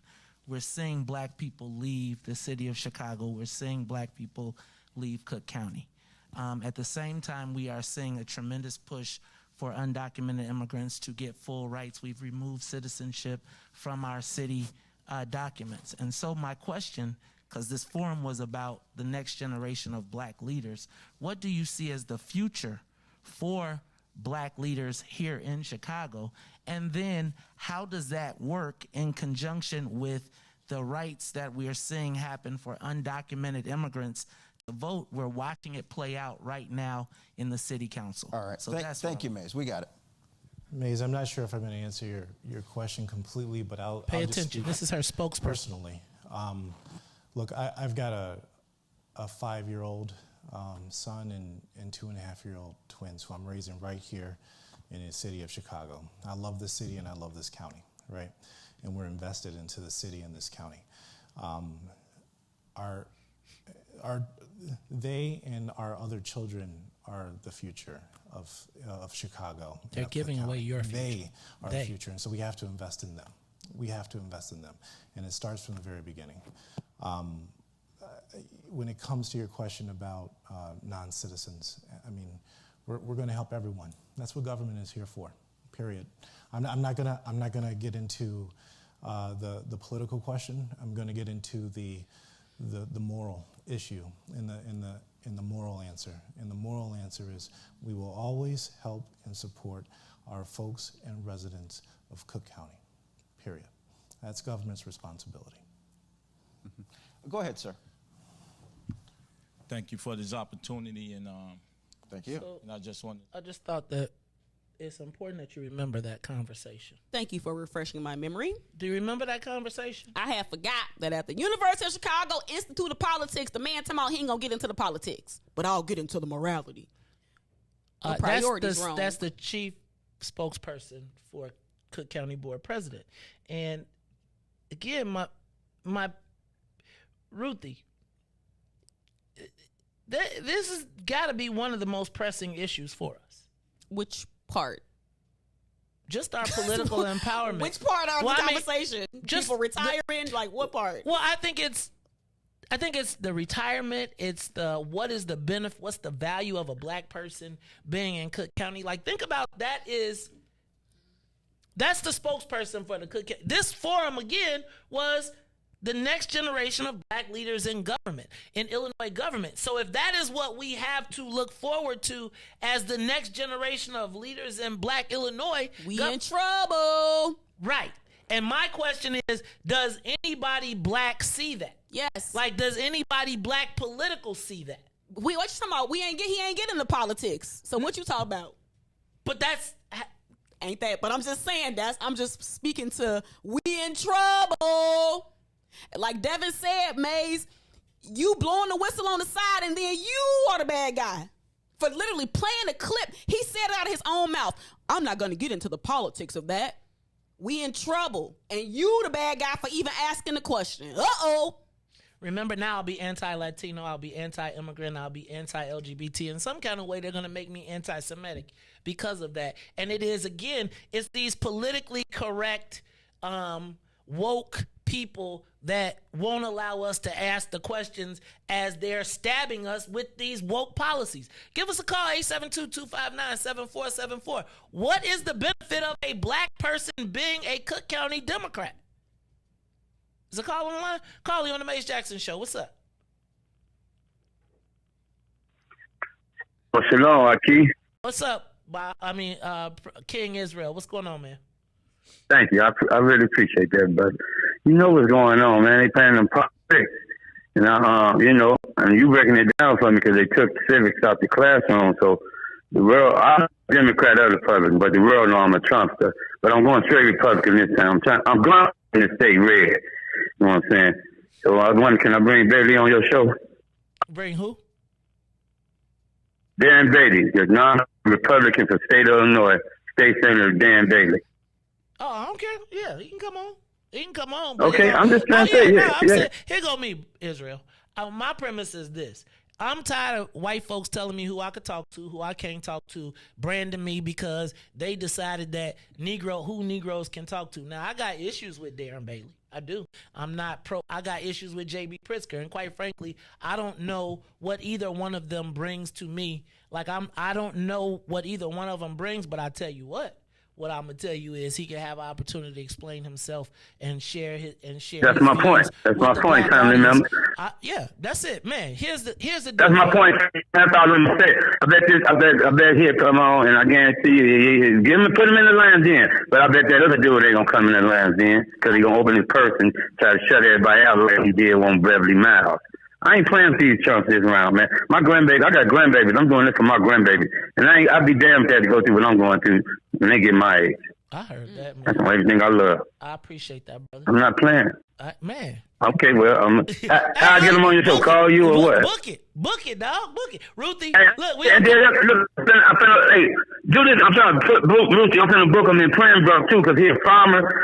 Do you want to leave me out in Pembroke when I bring him out there, Ruthie? I'm not playing with this shit. So. Yep. You got my number. Just holler at me. You know how I go, man. Ain't nobody ever told you. Ain't nobody told you no, Israel. You know it. Hey, bring them in, dog. But tell them we want them. Tell them bring the bus on the block and tell them bring the whole you dig. We don't want the nigga interview. We want the real interview. So if you coming and you bring them, you sponsor them, then we gonna accept that. Ain't no if. Ain't no if. He already told me when we be on and he don't know what to do. He's mad. Did you get on my show and promote somebody else? That's what you did.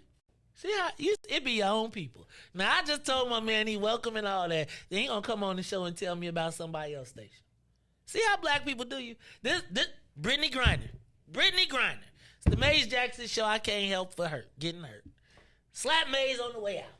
It was a little tap. I appreciate you. All right, y'all. It's the Maze Jackson Show. Tell me though, can somebody please tell me what is the benefit if I just think about the 3 Democratic committeemen who got played by the Democratic Party? Y'all know I'm hypersensitive about what happened with Kerry. But would they consider themselves to be getting played? That's the thing. Because while we out here fighting for them, are they willing to fight for themselves, or they just gonna stay in line? Because then it puts us in a position where we fighting for people who ain't even willing to fight for themselves. That's what I can't do no more. That too. So I need to know from them out of their own mouths, do y'all feel a type of way? Like we feel a type of way? See that, but this is my thing. Like, I feel like we got to open the door to the conversation, right? Like, I think like my thing has to be Black Democrats. So let me say this. If you are a Black Democrat who can physically see the same things that I see, you don't have to acknowledge me, but can we all agree that at this point, I don't know that Toni Preckwinkle is helping the Black future at all, right? Like let's just say, so Kerry was 3.6 points away from a win. Let's just say that that's what the Democratic Party could have done, right? The Black lady in charge gave that advantage to a white boy. So I just want y'all to be clear that when it's your turn and your time, I would think if I was a Black Democrat, right? A Black Democratic committeeman, I definitely would be looking at how Toni Preckwinkle played Pat Dow, how she played David Moore, and how Howard Brookins was not successful. And then I start to do an assessment of the value. And then I start to look back and say, how many jobs do we have at the county? Because they got some jobs. Some people got double jobs. I'd ask, did you see that she now has a $300 million loan fund that Toni Preckwinkle has put out because of the late property tax bills? Oh, I saw and that. $300 million fund against the late property tax bills.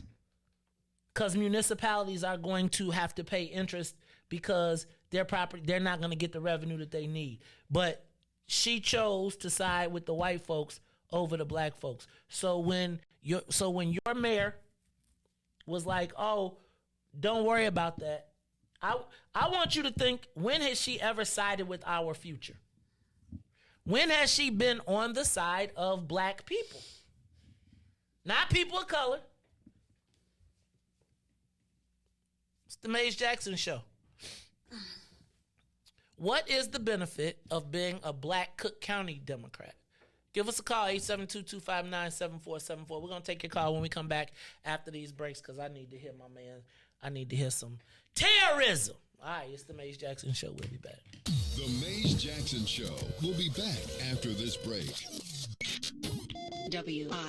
WIFTBPM. Broken screen? Crash system? Are you in need of spyware or virus removal from your computer?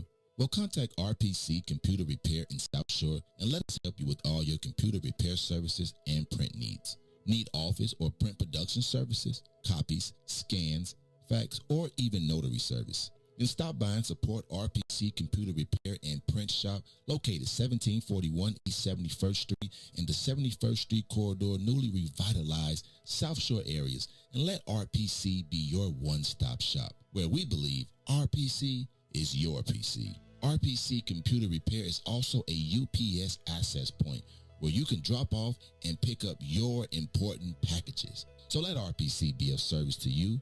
Call RPC Computer Monday through Saturday, 8 a.m. through 6 p.m. at 773-966-4457. That's 773-966-4457. Visit RPC at rpccomputeringinc.com for more information. Today, the Biden administration is releasing what it calls a new strategy to fight domestic terrorism. Following a 100-day review, federal officials are now laying out a new plan hoping to deter, detect, and prosecute domestic terror. They went to the Capitol waving their flags and looking for smoke. He was out there looking for justice. They was over there looking for votes. Ashley Babbitt was with him and told all the people that nothing could stop us. She climbed through the Capitol window, breaching security, and called a shot, bro. The media say she a veteran. They paint the picture to make her look greater. But she disrespected the same country that she served. That makes her a traitor. They was fighting police, resisting arrest. On God, I couldn't believe it. I guess blue lives only tend to really matter when it's convenient. Hey, these are the times we witness erasing history, all because they didn't get a victory. United States is so contradictory. We get equal rights, that's a mystery. Politicians, they more like magicians, you know they got tricks up their sleeve. We point out the flaws that's up in this country, you know they gon' tell us to leave. Somebody try to help me understand it, always seems like a double standard. They be out here leaving us empty-handed to certain rights we are not granted. The media's the culprit when it comes to the comparison, cause when it comes to race, they always changing up the narrative. It's terrorism. They say you a patriot, call you a hero, I call it terrorism. And that's on the real, you know what we know, I say it's terrorism. They say you a patriot, call you a hero, I call it terrorism. And that's on the real, you know what we know, I say it's terrorism. They say you a patriot, call you a hero, I call it terrorism. And that's on the real, you know what we know, I say it's terrorism. They say you a patriot, call you a hero, I call it terrorism. We still out here trying to get our reparations, but the government pump faking out here hesitating. I'm out here trying to keep my peace, so I keep meditating. The media make us look bad, they taint our reputation. Look, it's so sad that COVID causing toe tags. You claim you so patriotic, but you ain't wearing no mask. You out here wildin' with your MAGA flags and showing your ass. You wanna be part of some type of revolution so bad. Look, you talk revolution and constitutional rights, homie. I guess we forgot about back in the days when all of the business was whites only. Yeah. George Floyd got justice. Juneteenth got much respect. They made it a national holiday. Man, it's all good, but cut the check. They're giving out all of these vaccines, putting it in you like caffeine. Was it all in the part of the plan? I bet money like DraftKings. It's land of the free, home of the brave. 1776, we wasn't free till 1865, so we wasn't part of that shit. And that is terrorism. Terrorism. Terrorism. Terrorism. Back to the Maze Jackson Show. You are listening to the most dangerous show. This is What's in It for the Black People Radio. Maze Jackson. Maze Jackson, the most vociferous advocate for black people in the world. For Ruthie Moore, for Ty Stroger, I am the host of the Maze Jackson Show, asking every single day, what's in it for the black people? And if you don't like it, you can still tell them Maze said, Mayor Lightfoot, man, we ain't accepting that. We ain't accepting that. Let's go. Yeah. Let's get down to business and go ahead and address the facts. Man, Lightfoot seems more lesbian than black. Rahm Emanuel's another case. He was just as tired. 50 closed schools left much to be desired. Police had Anjanette naked on that body cam. They suppressed the footage so it couldn't touch a lot of hands. Reminds me of that 16 shots in that cover-up. Both of them similar, so I went and dug it up. George Floyd killed, a lot of riots happened in the town. Southside burned and they wouldn't let them bridges down. Grandmother sick, need a prescription and plus a couple groceries. You gon' have to travel just to get it now. COVID-19 out here shutting all the business down. Not enough SBA loans to even give around. So many failed businesses that you could put them in the pile. If you don't survive the pandemic, it's gonna sit you down. We sing, dance, play ball, entertain, and crack jokes. Government infested black neighborhoods with crack smoke. System that milked us so bad we got lactose. Still trying to find out what's in it for us black folks. We sing, dance, play ball, entertain, and crack jokes. Government infested black neighborhoods with crack smoke. System that milked us so bad we got lactose. Still trying to find out what's in it for us black folks. Shout out to Willie Wilson, hope one day you get to send it. We need some different players in the game to handle business. Too many shady characters like Madigan and Blago. But when you really break it down, it's typical Chicago. City full of gangsters, it's what the land was built on. Same streets with hood legends, DNA get spilled on. Carjackers out here lurking, trying to get they steal on. Looking for a block to put them Hellcat wheels on. Let us give bogus appraisals a red line. Car crackers out here getting minimal fair time. And I'm concealed carry, I stay with the pipe. But Illinois gun laws giving minimal rights. Stay up on the swivel, make sure I'm moving tight. Check all of my mirrors when I pull up to the light. Pick my homie up from out of town, man, he caught a flight. He was hella nervous, told him, shorty, this a way of life. We sing, dance, play ball, entertain, and crack jokes. Government infested black neighborhoods with crack smoke. System that milked us so bad we got lactose. Still trying to find out what's in it for us black folks. We sing, dance, play ball, entertain, and crack jokes. Government infested black neighborhoods with crack smoke. System that milked us so bad we got lactose. Still trying to find out what's in it for us black folks.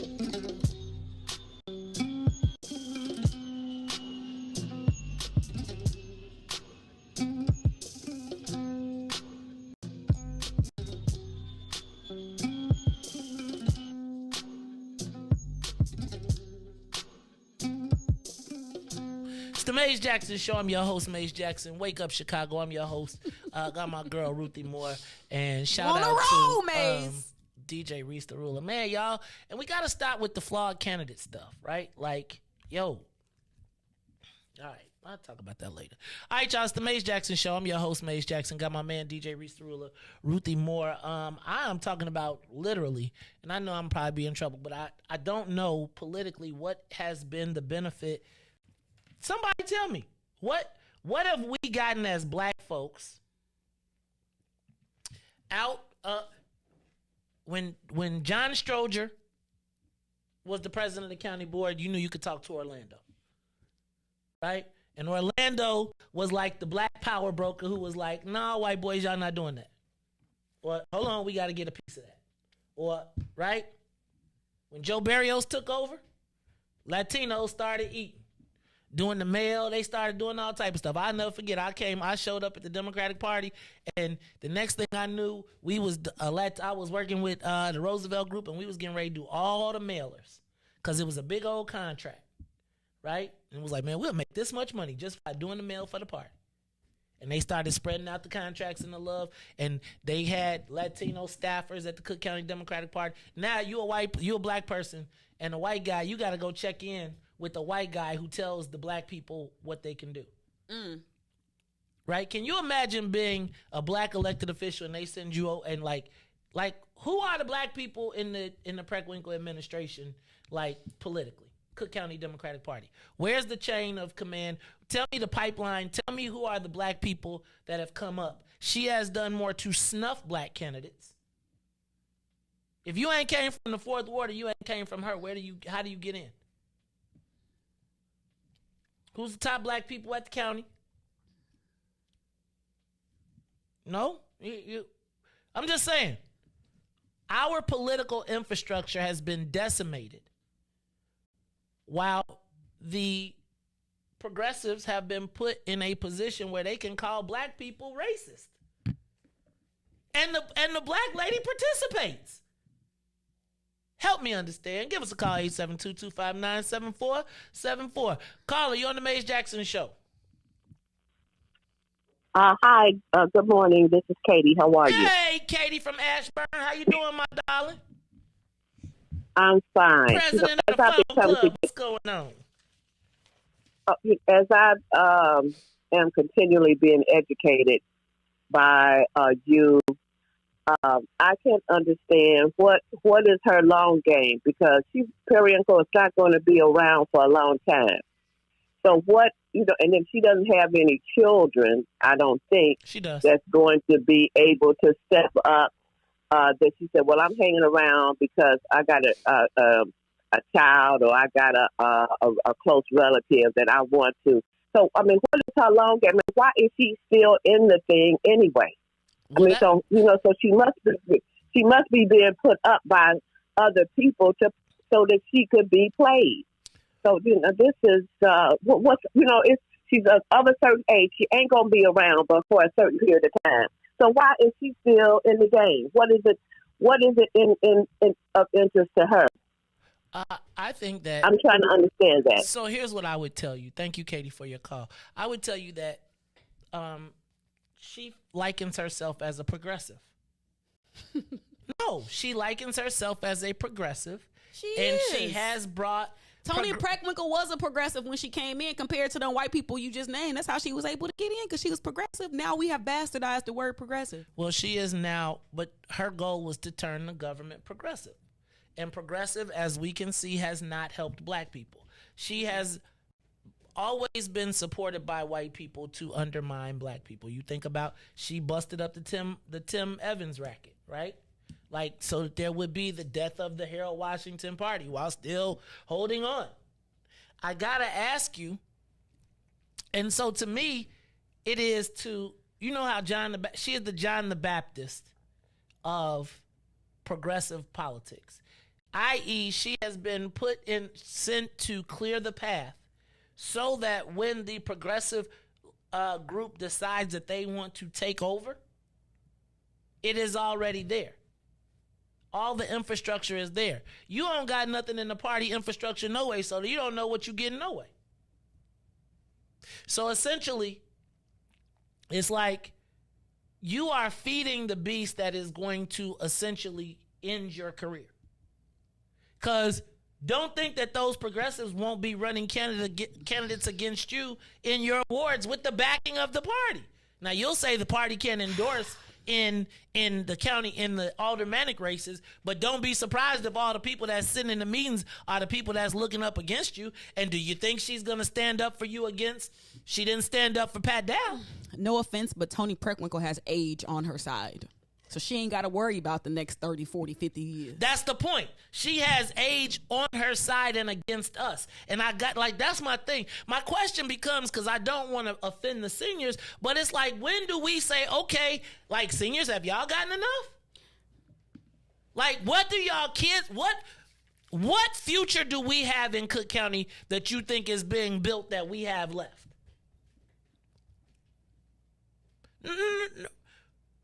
No. What?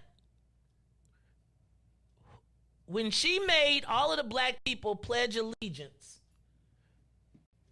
to a ship that was tied to it, she signed a pledge, made you sign a pledge of loyalty, and then threw the anchor into the bottom of the ocean and watched you take all your candidates and your power with it. So you signed a loyalty pledge to do what? To be loyal to the white folks that ain't trying to help you? Think about, can you tell me where black people are controlling the county? I am enough. That's the figurehead. Because, like, again, typically we get these leaders that get put in the forefront and ain't no qualified black people. Remember when who was with me at the meeting when the chief of staff came to argue with me because I asked about black stuff in the county? Somebody said she used to come on the show once a month. She didn't co-host. She came on 1 hour once a month for 6 months, and we said we got to stop because there's no benefit for us. She couldn't tell us nothing she did for black people. What's the percentages? Well, for people of color, remember? And I need our seniors to release us from the past, right? Like, I understand the senior, I understand, oh my God, do I understand? Because I have moved into the senior space and I'd be like, turn the music down, it's too loud. But y'all, we have to look at the outcomes. Like, do you mean to tell me beyond the uncontested races, we only came up with 3 black people? 3? Countywide. That's all we could pull through. You lost the appellate court. And here's what's so crazy to me, Ruthie. I want you to know that there were black people who were endorsed by the county who stayed away from Carrie or wouldn't take pictures or didn't want to be seen or didn't want to stand next to her because they were concerned that Toni Preckwinkle would be mad at them. Carrie won every black ward and township. When you are told by your own, what is the benefit of being black? Like, you know, we had a judge that lost. I'm going to tell you, a judge that we endorsed on the BP1, what's in it for the black people card? Mm-hmm. When we were doing our thing, you know what she said? She said, I really don't want to be on that card because I'm with Toni Preckwinkle and you have Richard Boykin on there. Ma, you lost. How'd that work for you? Like, when we have been told that we have to stay away from our own black people by the black party chair, like when the black party chair ain't at the black caucus meeting, right? When the black party chair, like, I'm not with them niggas. When the black caucus chair, when the chairman of the party is too big to be at the black people meeting. Wait. So it's people in the Democratic Party that's black that ain't a part of the black caucus? I thought you was default a part of that. Mm-hmm. You gotta opt in. Now, you know, a lot of people have been taught to stay away from the niggas. What? Even black? That is yes. now that's a revelation to me. I could not even fathom Toni Preckwinkle being black and not showing up to the black caucus stuff. I don't know. I'm not at her meetings, but I do know this. This is what I know. Having a person in the black caucus meetings that is going to take what you do and use it to strategize against you is not a good look. I don't even know she should be invited to the Black Caucus meetings. Like, somebody in the county has to ask her, who has the meeting that says, Madam President, so are you planning on running for president again? And are you running for chairman of the party? Because black people got questions. Like, I feel like black people as I feel like we need to put pressure on our committeemen. Be like, okay, if you voting for her to be president, we can't vote for you. We can't vote for you for committeeman. Because the committeemen's races are coming up. And that's the only way we can touch her. Now, my question is, if I'm a Chicago alderman, like if I'm any Chicago alderman and I saw how she played, that should be a block. Should be. Right. That should be a block. Then you got to say, well, how's she going to punish you? What's she going to do? Take away votes? What's she going to do? Take away the jobs you don't have at the county? What's the punishment? We got this fear. But what is the fear if you ain't got jack? If you ain't getting nothing out of it, what are we scared of? The illusion is what has kept us in a stranglehold. And I am telling you, I have been caught in this damn illusion. If somebody gonna be with me, man, somebody with you don't mean nothing if they ain't got no muscle to go with it. All plugs but no power. Ooh-wee. I got that from CeeLo. Give us a call, 872-259-7474. I guess my question is, who is the reader in the counter? Who does the post-election analysis for the black people? Maze Jackson. Well, but you know that nigga Maze is trouble. They trust and believe. They tuned in. They've been waiting for you to come back so you can talk about this. This show gonna be one of the highest viewed shows because they need your black analysis. So I'm going to do the real black analysis with numbers as a podcast. But it's gonna be a subscriber. You have to it's gonna be behind the paywall. Because I'm not going to, I have for the last 5-6 years shared my thoughts, views, wisdom. I've watched it being employed, and I've been watching it employed against me and for me. So all the stuff that I think about, all the wonderful things that I've told you that have come true, and they still was able to make me a nigga in the paper. Right? So at least if they gonna make me a nigga, they gonna have to pay me for it. Right? Now they gonna get these clips and they gonna get all this stuff. But if y'all watch the Dave Chappelle special, man, I need y'all to watch that. I do. Ruthie,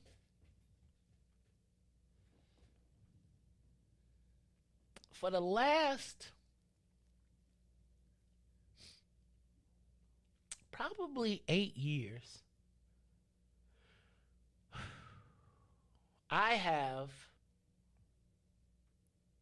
accepted my role as the enemy of the state.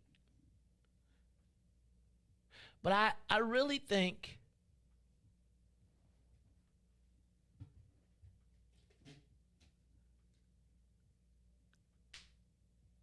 that the things that I have tried to tell us have come true over the last 5 years. I'm going to find this thing because I think it's important. Matter of fact, let me do it. Because when we talk about this election cycle, I want you to see the perceptions, the difference in perceptions. So our president of our party, the party that we claim, right? We claim to be the Black Democrats. I showed you we had 3 wins, right? Let me show you. Chewy sheet. And then I want you to tell me what has been the benefit of Tony Preckwinkle for black people. This is what Chuy Garcia reported after the election. And I want you to look, and then I want you to recognize that Tony Preckwinkle had 3 black wins. Look at Chuy.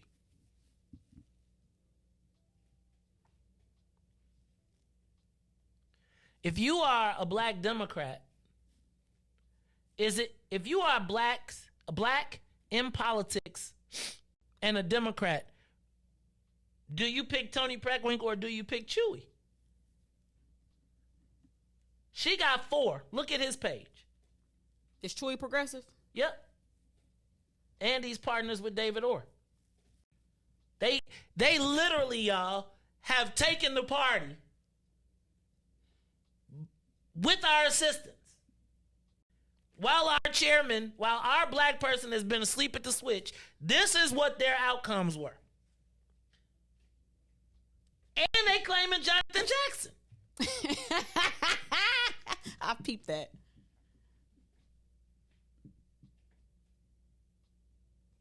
They needed at least one black man. They're claiming Shantae Raines Welch. That's the speakers. Stop it. I'll claim her too. Now, so some points on the board. But my question is, who made this graphic? Is this a Chewy graphic that somebody in his camp made? Yes. Damn. Yes.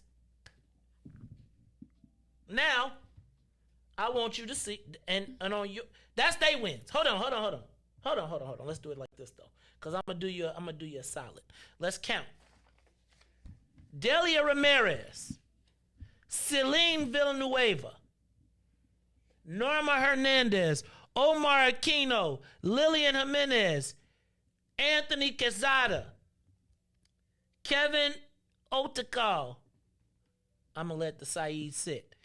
Fritz Kagi, George Cardenas, Mariana Sparopoulos. Mariana Sparopoulos was in 27th Ward.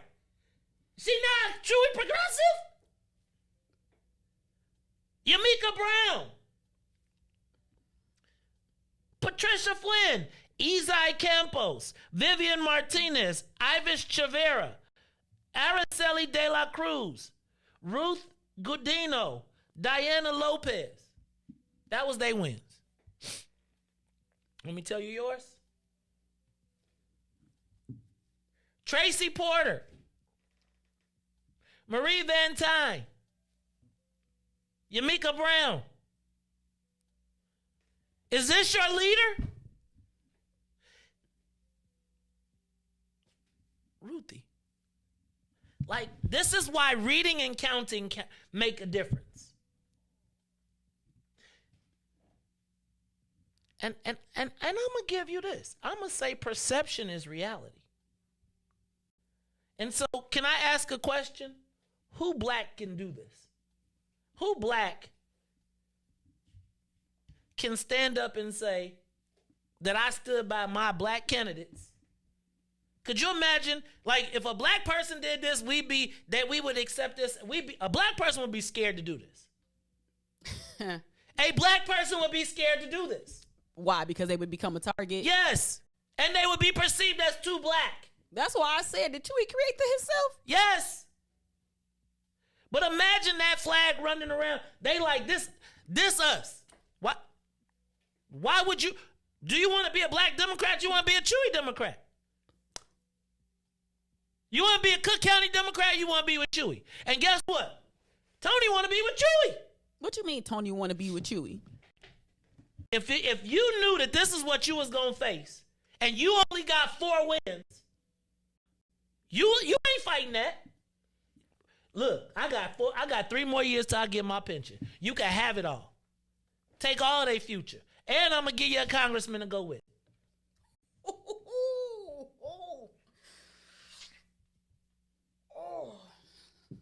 But I'm not supposed to see it. Because if I say this out loud, right, now I'm going to be anti-Latino. Ain't nobody, look at this. Like, I'm not tripping on the fact that they pulled it, but it's like while they telling you to be quiet, while you can't talk, while they calling you anti-everything, they're taking your lunch. Yours. Okay. Did Chewy have a lawyer? Did he have to sign a loyalty pledge? To who? I was to who? I'm just wondering if it was like a thing, because I think that loyalty pledge deserves He's lot not a committeeman. more analysis. He's not a committeeman. The loyalty pledge was devised by Chewy and Orr with the premise of holding the rest of the Negroes in check. Let's freeze them while our operate outside of the system. So you telling the Democrat, so you're telling me as a committeeman, as a black committeeman, I gotta be loyal to Alexi, and I'm running? So I can't even put my own self on my own card. Come on. You are telling a black person that is a member of the club, that is a card-carrying member, I can't put my own picture on my own palm card in my own ward where I have delivered votes for you and every candidate you got. And feel comfortable saying it. And I feel crazy that nobody gonna say nothing? What they gonna say? And what's gonna be the outcome of them saying something? Ostracization. Hence Brittney Griner. Ain't nobody missing a paycheck for your pain. Ain't nobody. You hope that your chairman would stand in front for you. Your chairman matadored you and ushered in your demise. Ruthie, how long you think these people stand elected? How much of them got governance over black areas? Now you trying to get deep. No. Remember I told you remember when they was having the census meetings at the Urban League? And Chewy was leading the meetings? Mm-hmm. Yeah, but y'all don't want to hear me. Y'all want to hear me. But I got to tell you, I still don't know, like looking around, and I know people going to get mad at me, but tell me a tangible outcome that makes black people. Why should black voters vote? Besides, it's your civic duty. Tell me what have we voted, who have we come out for and they've delivered? Who? Barack? So I want, again, who? I'm not mad at you. I'm mad at our leadership for not even having the nuts to do that. Not even having... Y'all got 4 black wins. 4. All right, y'all, it's the Maze Jackson Show. We're going to take a quick break. When we come back, I want to tell y'all, I got some thank yous. I want to share with some people and some things I want to talk about before we get up out of here. Ruthie, why you looking like that? I think we in trouble. It's the Maze Jackson Show. We'll be back. The Maze Jackson Show will be back after this break. Maze Jackson. What's up, Chicago? This is your man, Maze Jackson, host of the Maze Jackson Show. You hear me every single day ask the question, what's in it for the black people? Well, finally, y'all, we've got an answer, and it's called the Black People First Party. Meet us every Saturday from 10 a.m. to 1 p.m. at TP, located at 5401 South Wentworth, Unit 17E. That's in the mall at the 55th and the Dan Ryan. And you join us every Saturday where we are taking our politics black. We'll teach you everything you need to know about the game, from how to collect a petition, to how to knock on a door, to even how to become the next mayor of the city of Chicago. That's right, y'all. It is the Black People First Party. Meet us every Saturday, 10 a.m. to 1 p.m. at TP, located at 5401 South Wentworth in the mall at 55th and the Dan Ryan. And if you don't like it, you can still tell them, Maze said. It's a black people thing you wouldn't even understand. Maze Jackson. And now, traffic and weather. Yeah. Ruthie Mo. Good afternoon. Good morning. What's in it for the Black People Media family? The time is now 8:33 a.m. I'm Riis the Ruler with your Chicagoland area traffic and weather report. As we head over to the Kennedy, O'Hare to the Loop will be 33 minutes. Outbound to O'Hare will be 22. On the Edens, Deerfield to the Exchange, 42 minutes. Exchange to Deerfield will be 31.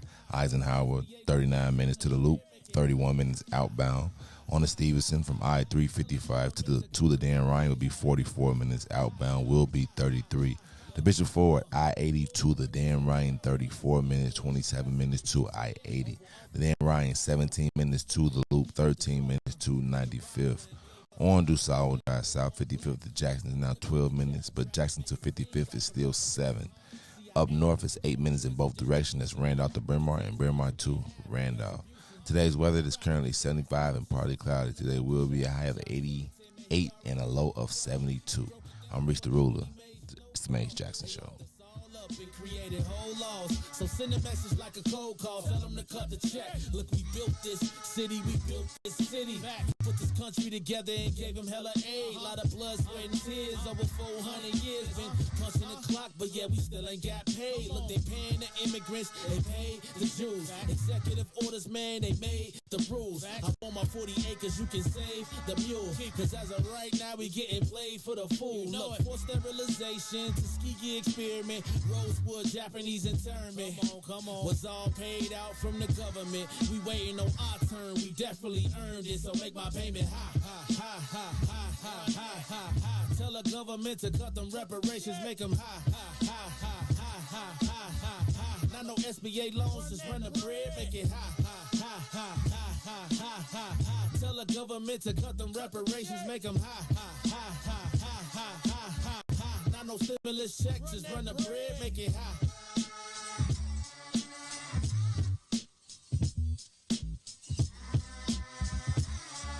Yeah, Ruthie Mo,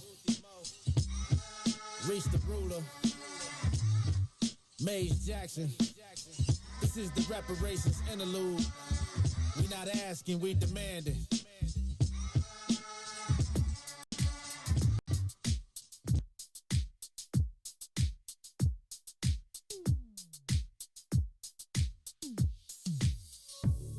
I don't know what you did, but you did it right. Make it look so easy. Everywhere you go, heads turning left and right. Can't say you a dime, you're a 20 piece. Cause girl, you're the reason I be acting funny. Everything in me telling me don't let you get away. And all the guys looking like they wanna love you. Every day I'm your body got over my dead body. Why you gotta look so good? Why you gotta look so good? Why you gotta look so good? You are listening to the Maze Jackson Show. She is the John the Baptist for white progressives. Can't stop it. We gonna have to be. We gonna have to do the whacking. But yeah, I do think that Madam President Toni Preckwinkle is the John the Baptist of the progressive movement. I think that there is more to come. We're gonna see a lot more action, and I do think that until we come up with an alternative strategy, you are going to see most of our young people who enter into the political realm enter from that vantage point. I don't think that we are going to see a lot of pro-black candidates, because oftentimes the pro-black candidate is so pro-black that we are sometimes so pro-black that we refuse to acknowledge what can be traditional campaign flaws. And then they get exploited and we get upset.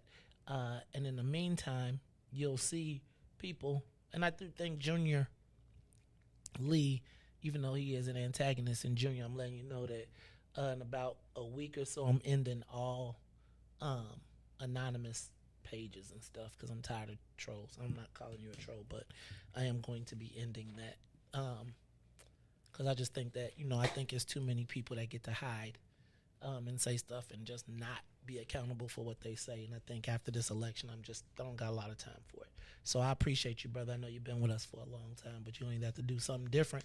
But I do think that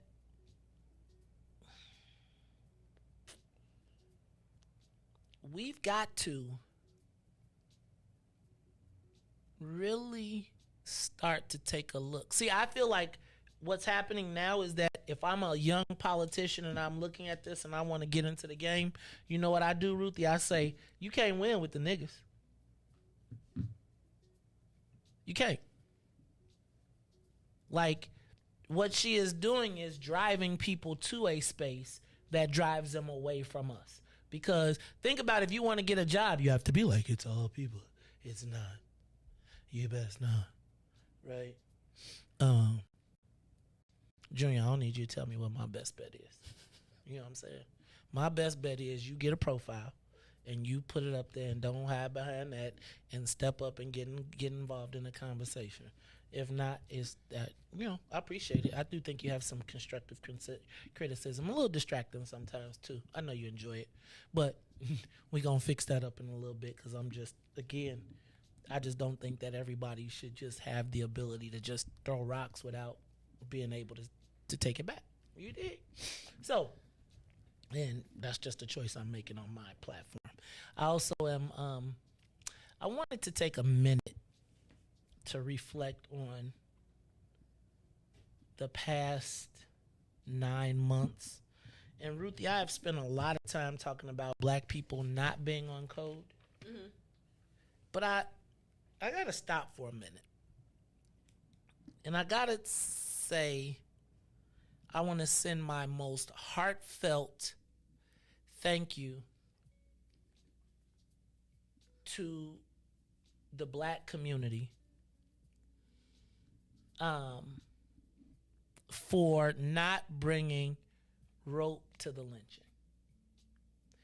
Oftentimes when the white media and white publicists and victimized white women who can take advantage of the bias in media created a narrative of me being anti-Semitic, anti-Latino, and anti-LGBT. And, I think there's a lot of times when people can take that, pick it up, and run with it and be like, aha, here's our chance to burn them down and tear them up and do all of that. And I got to tell you that I feel like black people straight up stayed on code. Like, for me personally. Like, I gotta be honest. Like, and I know this sounds selfish, but I must tell you that there was a time when I did not want to wake up in the morning and see, like, you know how you wake up and you know that it's going to be black people going crazy and being like, aha, here go the moment. We glad for its fall, and da-da-da-da-da-da-da-da-da, right? And maybe y'all shielded me from it, but I really didn't see that a lot. Right? I didn't see a lot of people jumping on the bandwagon. I know there's a couple haters, a few haters out there that, jumped on it, etc. But as a mass, I really do feel like the black community got my wife and I's back. And I feel like I got to send a heartfelt thank you. Like, I did not wake up every day with somebody tagging me in a post or something like that. Now, and I felt like I was just waiting for the moment when, the mad crew would go off. Now, probably the ones that probably was doing stuff, I probably already got them blocked. So I probably couldn't see. But for the most part, I don't feel like the black community turned on us because of the white commercials. So I want to send a heartfelt thank you from me as Maze Jackson. Because I do have a heart. Sometimes I get in trouble because I tell everything on the show. Like everything. I don't really. But I do feel like the part of that is the benefit is that there's not really ever the aha moment where you get to get me. Because I try to tell everybody. But I do want to say how much I appreciated black folks. Can I also say, though? I also want to say how much I appreciated people of color. White people. Italians, Greeks, Latinos, people who I knew who was like, man, that's awesome BS, right? That was like, man, Joe, we listen to the show. We watch it all the time. It's a great representation of Chicago. You fighting for your interests. And so I want to tell them thank you too. Because I feel like there were some letter writers, some very hypocritical letter writers, because I felt like, how you writing a letter about my blackness while you and your family is getting rich off of cannabis and we ain't got none? But that's okay. You feel comfortable talking about that? Hold on, Mr. State Representative from up in, was it Highland Park? Somewhere? You up here writing letters and signing letters about anti-Semitism, but you stealing, you making money off the cannabis industry and we ain't got none? Right? So you gonna talk about your lobbyist, somebody's lobbyist husband, but you got a lobbyist wife? Wait, that was a Republican that's married? Wait, hold on. So wait. So this be what's crazy to me. So you trying to tell, so everybody else family off limits until it's the black woman's family. And then it's the white women that's supposed to be, that we supposed to hold up, and they get to do they kill a mockingbird stuff and go cry to white men. And can I tell you what else blew me, man? What I also learned was white people will stick together even if they ain't on your team, even if they not. If you on a black, white people on a black team have no problem crossing black people at all. Just be like if you are a reading and counting nigga, there's a conspiracy against you. Real talk. I watched as selfish. I watched as people that I considered allies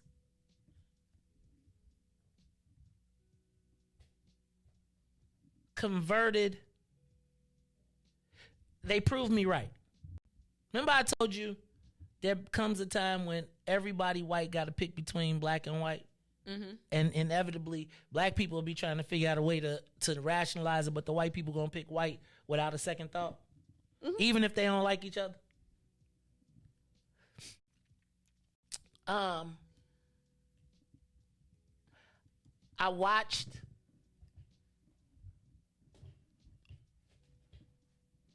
white women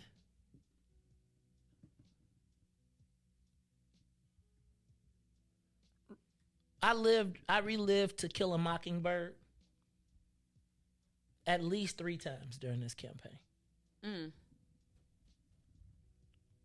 I watched as the white women that we show love and protect and give deference to would be willing to have you lynched, just like the lady who did Emmett Till. I watched as white liberal women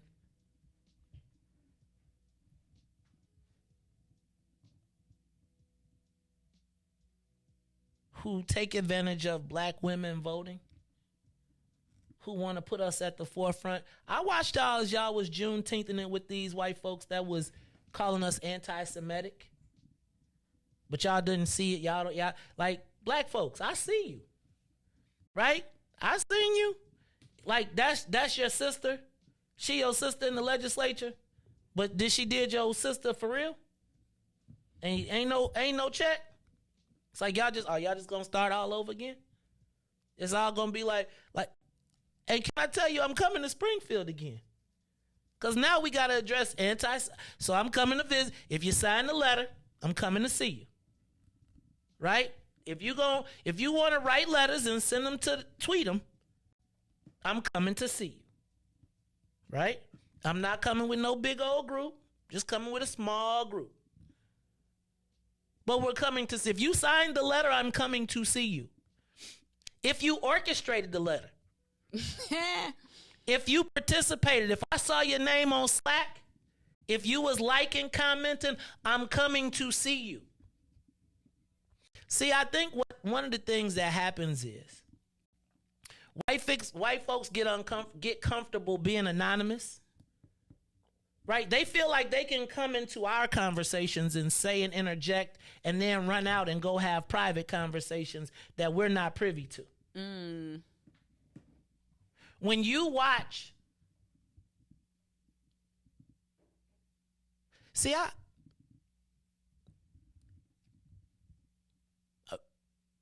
I think you took the fear out of my soul. Right? You used every tool in the book. You used anti-Semitism. You used anti-LGBT. Dave Chappelle did a skit, and he said, on this thing, he said, what would you do if you read a headline that said 6 foot bunny shoots white man? And it was a newspaper headline. You'd be like, what the hell is this? And if nobody tells you that it's a Warner Brothers cartoon with Bugs Bunny, then you assume that it's all types of crazy stuff going on in the world. And so context matters. And watching the tools and the tactics, and this goes to black Democrats too, right? And I want black Democrats to take a look at the turnout. And I want you to look at the stuff that they were willing to do to a black woman. All y'all black men that's running around here feeling comfortable, that's hugging and hanging out in spring, you think you won't get done too? You think that your legislature protects you? Wait till you offend one of them. Wait till you say something that they don't like and they decide that they're going to call you anti. See, there's no tool in the toolbox. There is no, what did they say? There's no right or law that a black man has that white people feel bound to respect. And if you don't think that was true in this campaign, and if you ain't watch it, and if you ain't watched the white racist media that is now reporting on all the stories of the things that we tried to tell you, but they was more interested in putting the Mays Jackson anti-Semitic, blah, blah, blah, he's running to, right? But if you start getting held accountable for your tweets, right? Like, I'm gonna just tell you, I do feel like, and this is not a bad, like I feel like, Ruthie, do you ever feel like people feel like they just got the license to talk crazy in social media like nobody won't see them?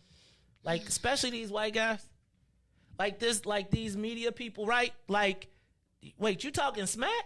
Like, wait, you running around, so you're supposed to be unopinionated and unbiased, but you're injecting your opinion and everything to the people that be on Twitter that's talking about, if I'm sleeping on the couch, my dude, I'm gonna see you in person, right? Like, I'm going to see you. And so here's the thing I'm just telling you. I this ain't for nobody black. This ain't for nobody black. I'm gonna but like for the Twitter warriors, we gonna be outside. We are. Warriors. No, but they are Twitter warriors. We gonna be outside.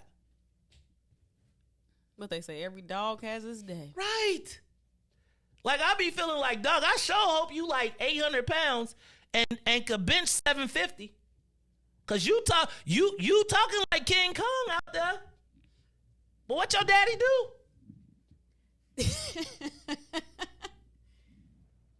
Hey man. So I gotta tell you, I was thankful to black people. And the other thing I want y'all, what I want you all to recognize is black folks did their jobs, the elected officials didn't.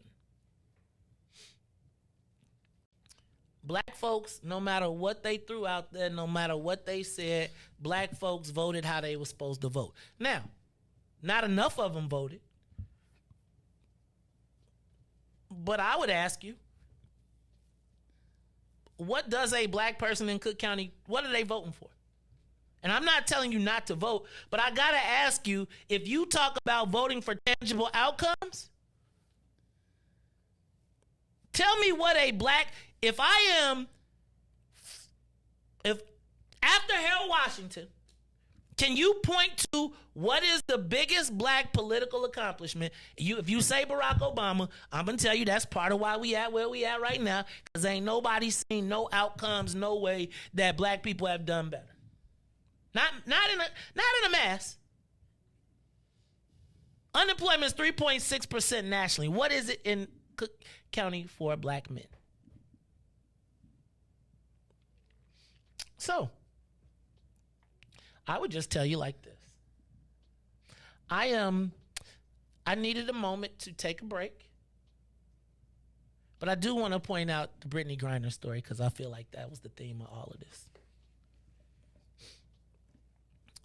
this weekend, the WNBA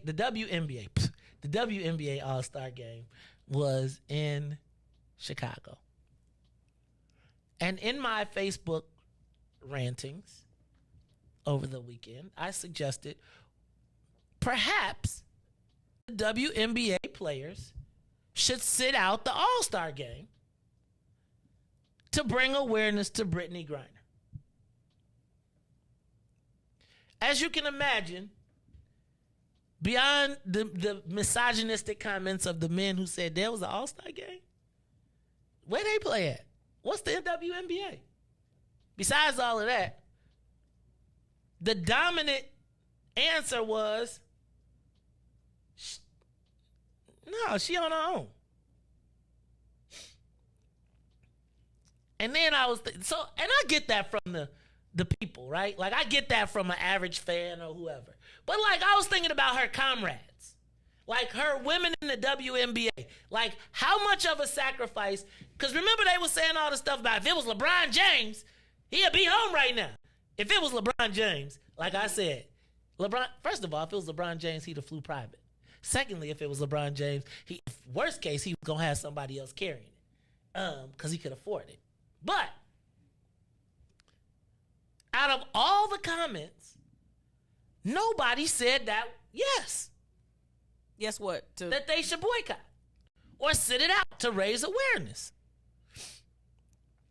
And I was thinking about, like, they put her number on the jersey, right? And they was like, Brittney, you're with us in spirit. Mm-hmm. But ain't nobody missing no check for your pain and suffering. Ain't nobody nowhere missing no pain and no check for your pain and suffering. And I was just thinking about that in perspective. Yeah, just put it in perspective. Like, I run up a lot of hills. I do. I run up a lot of hills, get into a lot of fights, and I always stand around and I'll be looking around, and I'll be like, Dad, what happened? Because I'll be fighting on principle, not economics. And I was thinking about somebody who told me, I went to him over this campaign cycle, and I said, man, I need help. They said, well, you better find some rocks to throw. And I was like, man, but you got missiles. I got missiles. You got rocks. And it put it all in perspective. And I was just thinking about old Brittney Griner and all the outrage of all of the WNBA people and all of the people that have cheered her on and all the great statements that have been made by all of the people and the outrage. But the game played on. 10,000 people, and they were, for 10,000 people, was it televised? On what? It was on cable, huh? ESPN. ESPN3? No, I think it was the regular ESPN. Okay. I'm just saying. Not one person was willing to sit it out for Brittney. How mad are you? How mad? How much are you willing to sacrifice? And I was just thinking, like, sometimes, when they say you be willing to risk it all, I've been willing to risk it all for black folks. And at the end of the day, until you can feed them, until you can provide a paycheck, until you can provide the economic, it's not a lot that people are willing to die for. Not even die for. Miss a paycheck for. And I was just thinking, like, dang, all them girls in the league. And so I often think to myself, what is the real long-term goal? Now, I'm not going to quit fighting. But that Brittney Griner and that conversation and just watching nobody willing to say that they was that, like, she did it to herself. She knew better. Nigga, why you fighting for these Negroes when you know they ain't going to do nothing for you? They going to watch you. Now, I don't think Brittney was, she had some other options. She shouldn't have took no. I don't know. Oh, it was on Channel 7 at noon. It was local, though. That wasn't national. That was local. Anyway, I'm not tripping on it. Because, I know Riis got his. Riis, was you there? Oh! Riis, I thought you was the biggest WNBA. You ain't wear your jersey? You couldn't even find one. Don't even front. I'm going to stop. You know, we the champs, man. They bought all our jerseys already.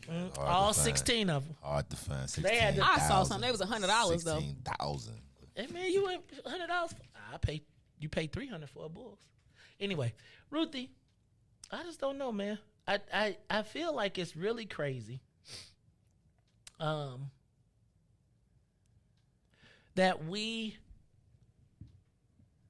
are bound to a party and a chairman of a party that literally had black people sign a loyalty ode to their own demise.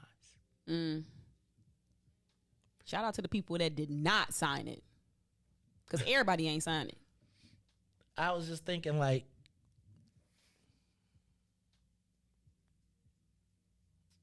who, like, at the end of the day,